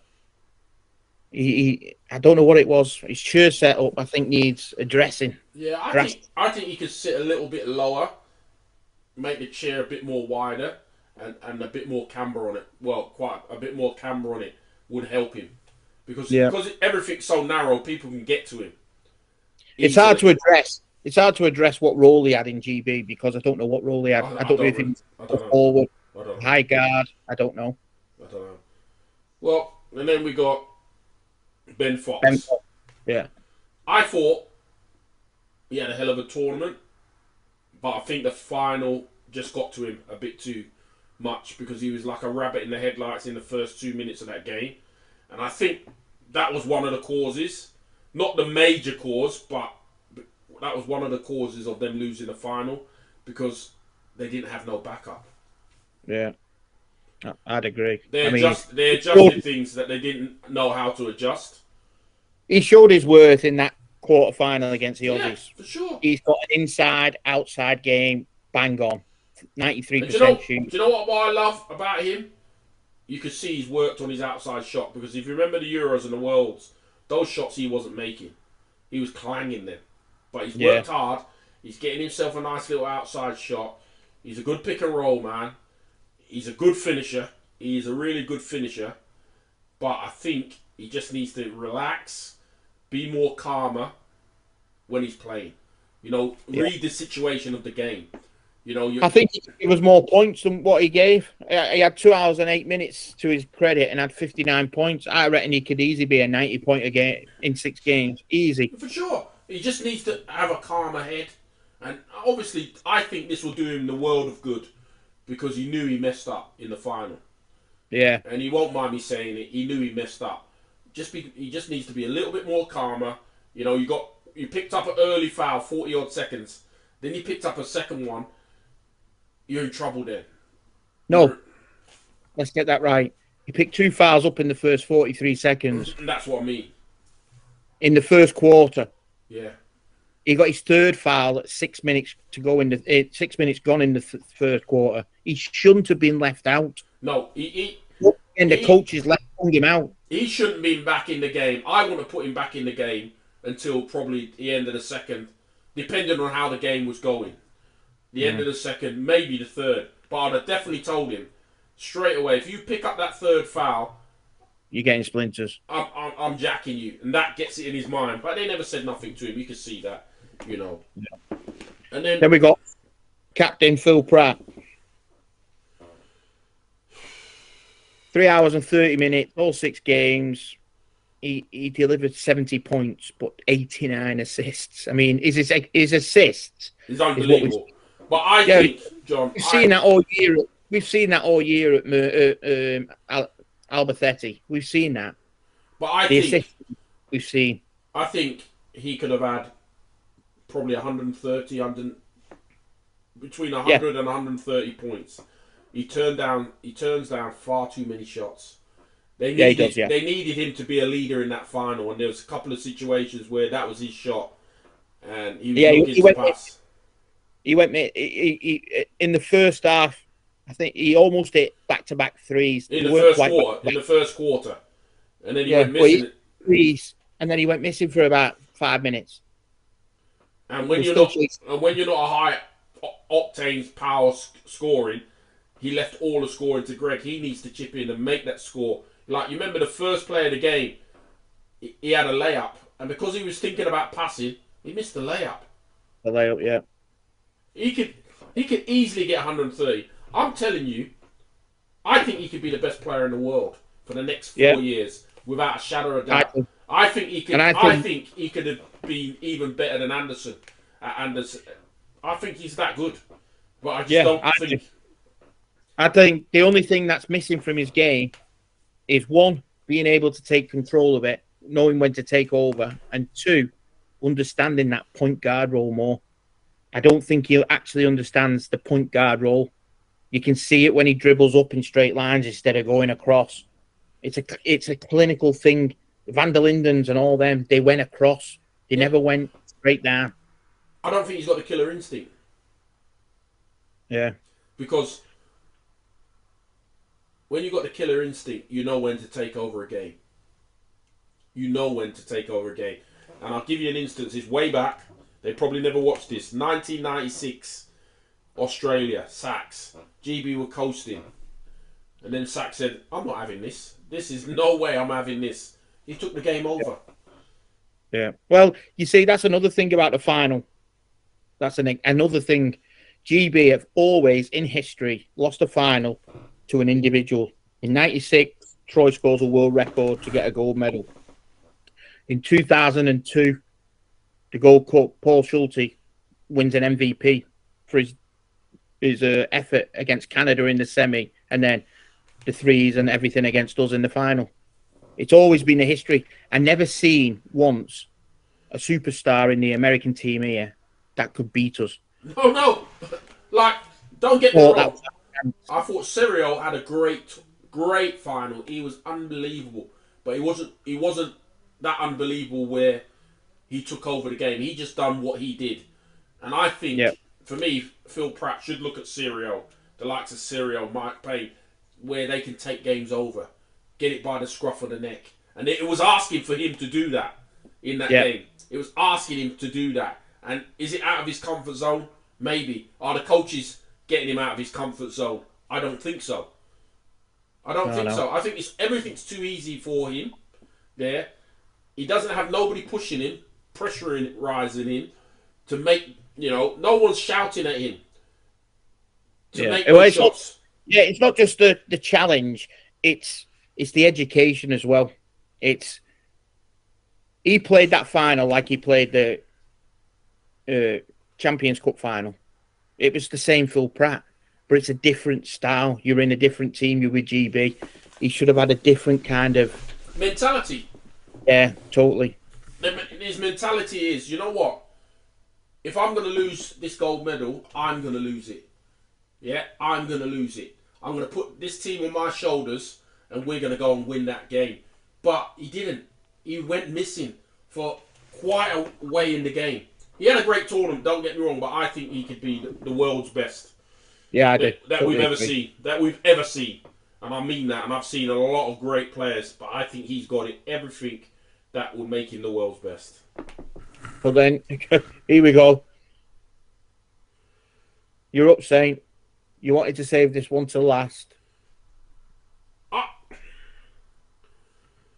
I can't believe, and I found this, didn't I? You didn't even see it. You didn't actually notice it because it's not something you notice. I cannot believe a player played 1 hour 56 in all 6 games. And played in all 6 games. Was starting 5 in all 6 games, and never took a shot. Jim Palmer. He didn't have a shot registered in the whole tournament and played 1 hour 56 minutes. I don't even know what else to say. I just couldn't believe it. I couldn't believe that. Now, if I'm coaching and I look at that stat after 2 games, he ain't starting 5. No chance. What was he there to do? What was he there? What was his role there? Because we had people in the live chat saying he's a good shooter now. Well, we don't know because we can't see him shoot. He's not registering one. I don't think I've seen any shots from him in all the tournaments we've watched. I don't know what he does. Third game, we was in a bit of a ding dong in the live chat over Jim Palmer. And I don't really know what he does. Turned around and said, "Are you watching a warm up? Because I ain't seen him shoot." I don't know what he does. To me, they're playing 4 and 5 all the time, offense and defense. 4 and 5, yeah. And offense, I'm not being harsh, Jim. I'm not being harsh at all. I'm just showing you facts. He had 0 shots. I think, did he have 1 rebound? I can't remember. But that's like a telling. You can't be playing 1 hour 56 without even taking a shot. It's basketball we're playing. Yeah. For the good. Yeah. He finished the tournament with 5 rebounds, 1 turnover, 1 steal, and 7 fouls. He had 5 rebounds, so he didn't even get 1 rebound a game. Yeah. 1 steal, 1 turnover, and 7 fouls. Jesus Lord. Unbelievable. That's like... Even in the old days when the 1-pointers were cannon fodder, they did take shots. Yep. I don't even know what to say. Silence is golden. I just don't know. Take that in, guys. Take that in. Jim Palmer played 6 games, 1 hour, 56 minutes, and didn't take a shot. But then, to wrap up the reviews, we go to this. To list a few of what's next. Our men's programme has simply been failed by the association. It's happened too long, and now it's affecting the dynasty period we should have enjoyed. And the thing is, just John, it's been failed because you put all your money into the girls, and they failed. Yeah. Miserably. All 4 point something million that he sunk into the girls. The men barely had a tournament. They could barely have a training. They didn't have full-time coaches, and they failed. Now you think about this: if the boys had a proper program, do you think they would have got the gold medal? Proper coaches too. Do you think they would have got the gold medal? I think they would have. Yeah, and let me put it this way: we just witnessed history by GB and USA. GB's history is making an 8th consecutive semi-final. It's never been done. But the better history goes to America because they've just done a 3-peat of the gold. Now you have a chance to break the gold run in their own back garden. How sweet would that be? Not being funny. What better way to stop their gold run is to take it off them in their own back garden? And it can be done. It was done in 96. Australia and Troy Sachs beat them in the semi. It broke them. They were broke after that. Yeah, for a few years. You think about it, they never won a gold medal again until Rio, I think. That was exactly. That was it. That was the start of their 3-peat. But we ain't going to do it with Bill and Ben, the Flower Pot men. And we ain't going to do it with a partial program. Now, if we do get funding, and the men should get funding, please use the funding for the men who deserved it. They've got a complete 4-year cycle now to recreate a system, not just for individuals, for the team and the next generation. When I say next generation, I'm on about the Charlie McIntyres and the Oliver Knight, the under-23 team. Yeah, they need roles, they need identification, and they're not going to get it with this coaching setup, with this organisation of minimal camps. It's not going to happen. You're just going to hurt the legacy of British basketball if it carries on the way it is. The coaches are not good enough. It's that simple. It's not personal. It's just been witnessed by the whole world. They cost us a gold against the US. Everything is there to be the best. But they need a coaching system to guide them, teach them. Raw talent is getting us medals, but not making us champions. It's that simple.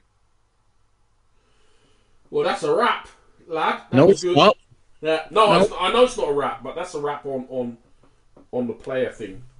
All right, yeah. It's not a wrap because I've got to say. So before we finish, we did open up to the public on Facebook about concerns that we'd see, what you'd like us to address in the show. So, but before we go that, the biggest, I know it's the biggest, if you was on the YouTube or you're watching Channel 4, the biggest thing that everybody was on the same page was the commentary was garbage. Yeah. And I'm not saying it. Johnny's not saying it. Everybody said it. It was boring. It was dull. I'm not being funny. Blurring a brother. It was horrific. Joe Beswick by himself. Well, I could have had a conversation with me Alexa in the kitchen. That was better, more exciting. How them people got the roles? Is it a coincidence that they're the people the association decided to put as board members? I don't know. I haven't a clue. But it was awful. The best commentary I heard at the tournament was the tennis. They had 2 commentators. They had banter. They were having a laugh. It was comedy gold. I think one of them was Giant. One of them was Giant. And look at that. Giant played tennis. And Giant is funny. He's a funny guy. One of them was Giant. The only saving grace on the basketball was when we had the Aussie commentator on his own. We don't know where Dylan was. You know, why is he not commentating? How did these 3 get the job?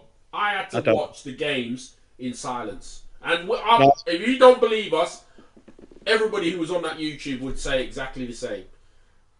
They would say exactly the same. And I didn't watch much of Channel 4 because I thought Channel 4 took the piss, really. Because anytime there was a game on, they go to a bloody advert and then come back 2 minutes into the game. No, I know, yeah. What the hell? Yeah. And Channel 4 also, during the last leg, put a picture up saying they're excited to see the rugby at the Paralympics, but they put a picture up of this.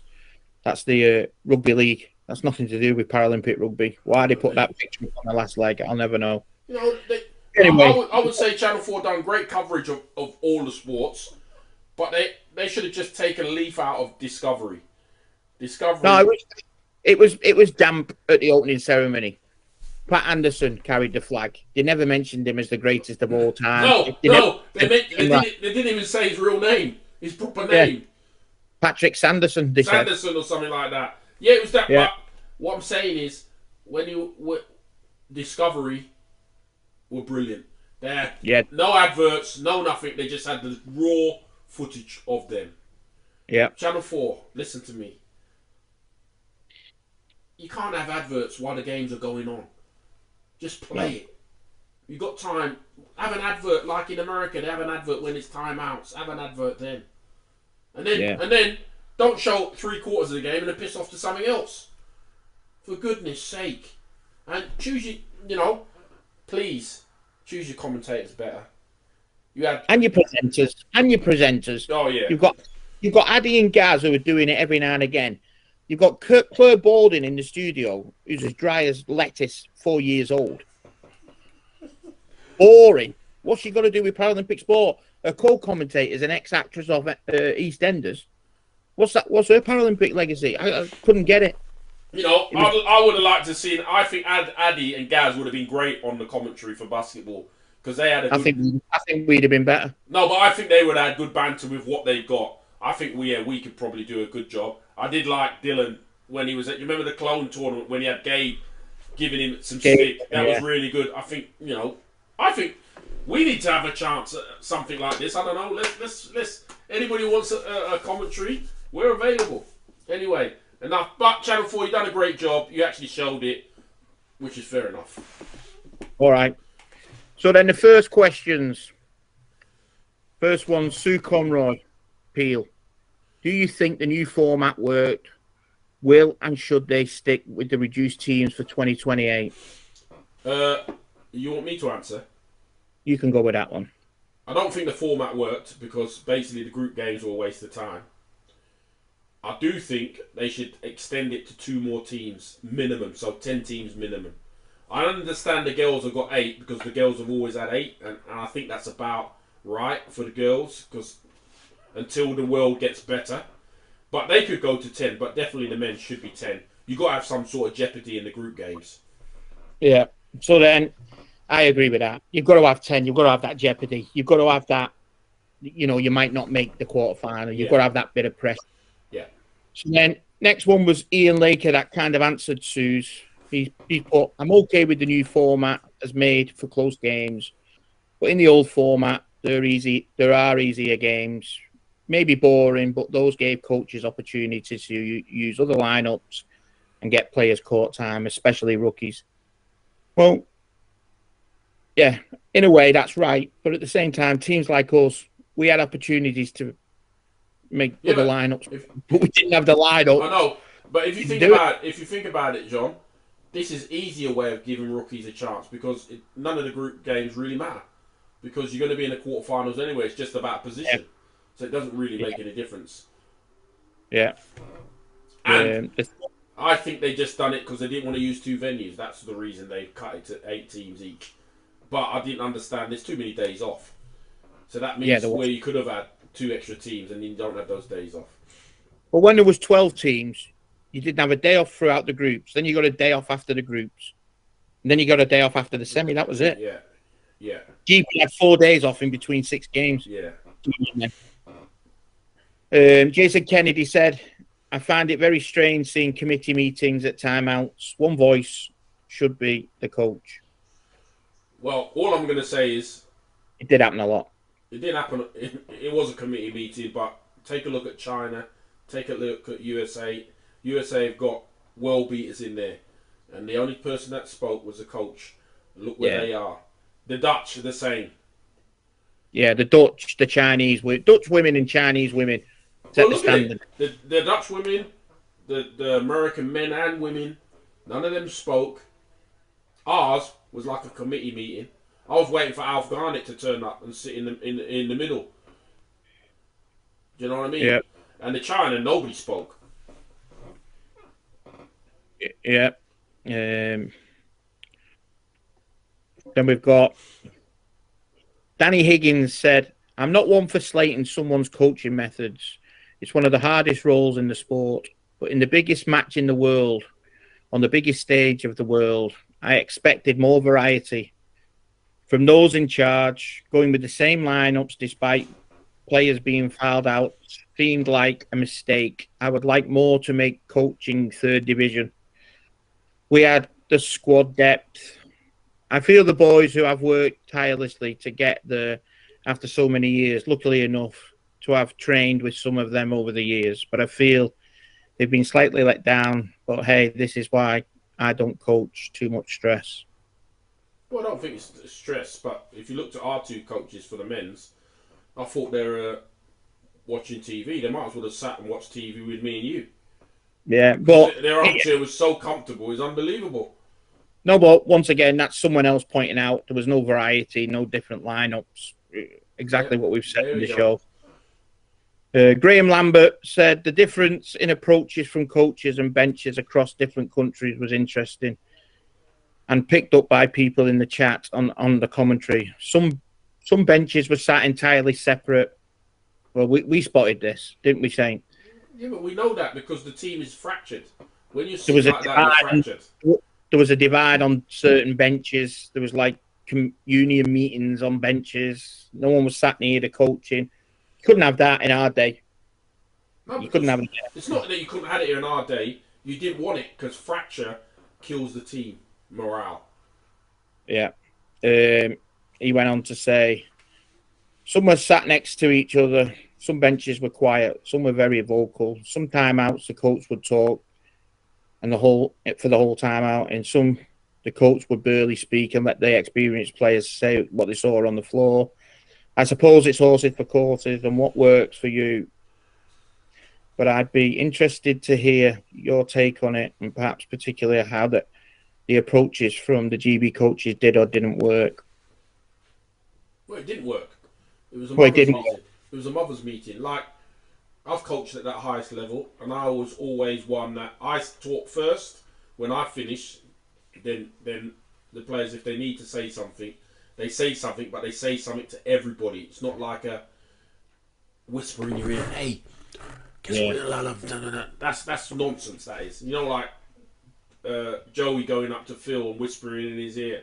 That's nonsense. Yeah. Absolute nonsense. Tell everybody else. Yeah. I don't understand why that happened either. I don't think it's the first time either, to be fair. If we look back we saw it in Cologne. We've seen that in Cologne. Yeah, I don't think it's the first time.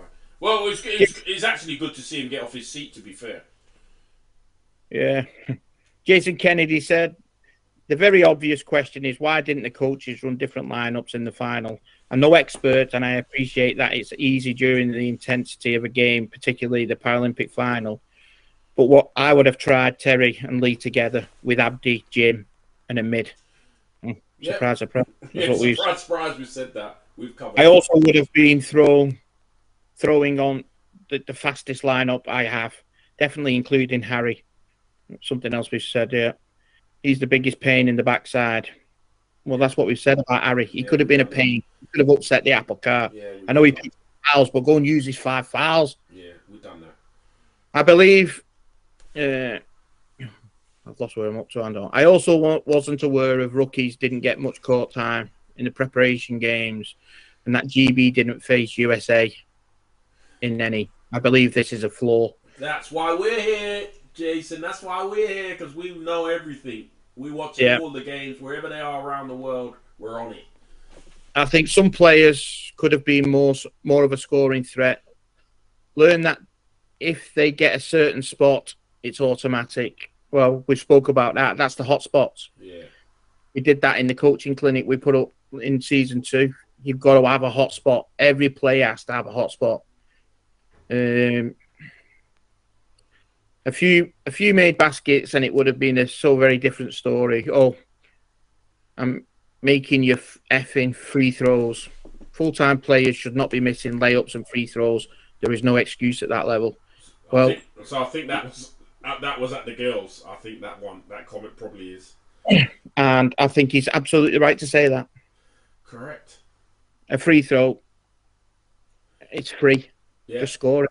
They call it free throw for a reason because it's free, or they call it the charity stripe because it's free. Yeah. Pauline, Bull. Personally, I would wonder how much media training the players and staff had. Some interviews and social media posts, both leading up to and during the tournament, were questioned, to say the least. Also, as has already been said in numerous times, the big question being Terry and the failure to use him at the right time. Well, regarding the media training, I think Ian Laker wrote it. How much training have they done? Never mind media training. I think they've done more media than training. But why she's pointed that out, let me tell you this. One of the women, GB women, posted something. I'm not going to embarrass them and name them. But one of them posted something straight after the Paralympics saying, what comes, something like,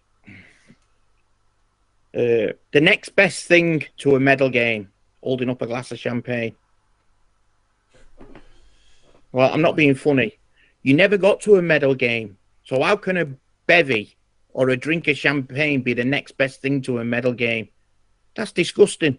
Should have been embarrassed posting that. The next best thing to a medal game. You can say that when you've had a medal. You can't say it when you ain't. And then the last one, Yvonne Louise, little Yvonne. I think most of the thoughts have been covered here. One thing that did impress me was how Lee Fry has come on and how confident he is in his first Paralympic experience. I've known him as a little person from Wakefield, always showed great promise. Pleased to see him come on and pop a few baskets in the game, especially in the final. Women-wise, all I can say is, why no Maddie? Especially when they tried to play three big. They had no ball handler. Mads could have taken control of the ball, shooting, one-pointers picks, blah, blah. Joy does amazingly, but she has to come off to get the three bigs on. So they had no one taking control. None of the bigs had ball handling skills. Well, we said that with the likes of Lucy Robinson and Jade Atkin. They're not dribblers like Young isn't for Canada. But yet we didn't press her. And that's a tough role for any one-pointer at that level. Probably loads more, I could have said, but that's it for now. Well, that's that. That's it. Good review, lad. Good review. I like it. I like it.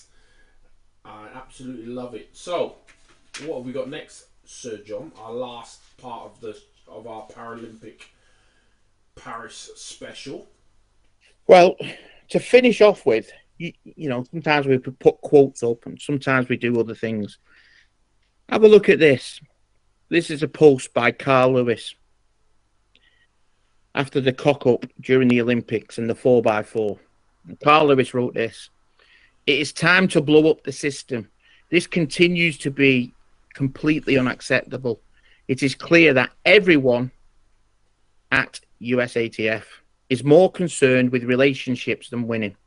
No athlete should step on the track and run another relay until the program is changed from top to bottom.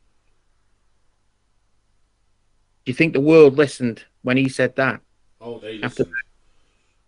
What gives him the authority to say it? Because he's won. He's been there. This is triple, quadruple. How many gold medals has he won? Exactly. And that's all we are. We're just a voice with experience of what we see. Exactly like Carl Lewis. Exactly the same. The only difference is we've put video footage up. We've put stats up. It's all for you to see.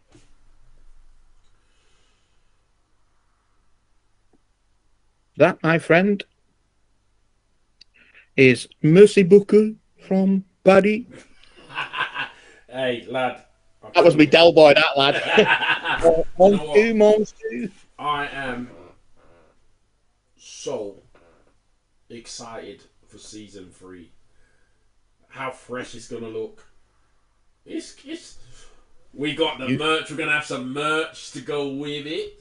Yeah, we got the merch. We got the merch. The show's gonna be. Got the new feature. Yeah, it's gonna be banging. So I know you've missed us over the summer.